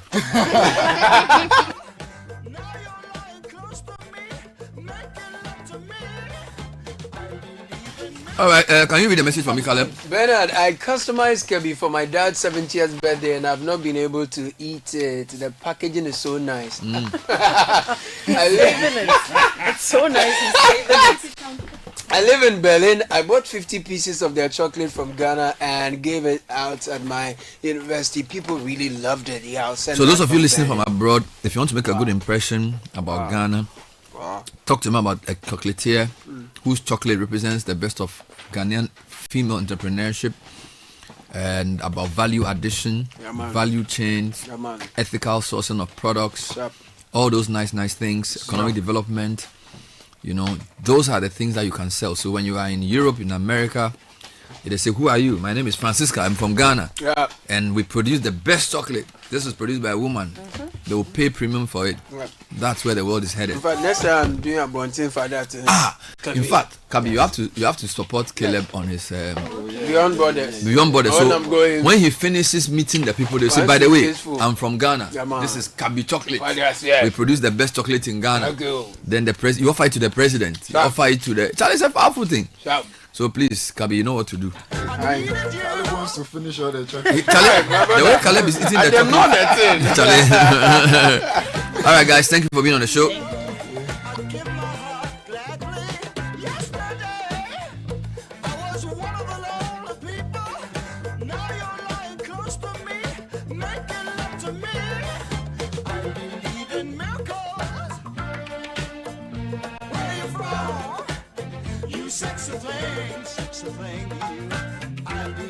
believing miracles. Since you come along, you sexy thing.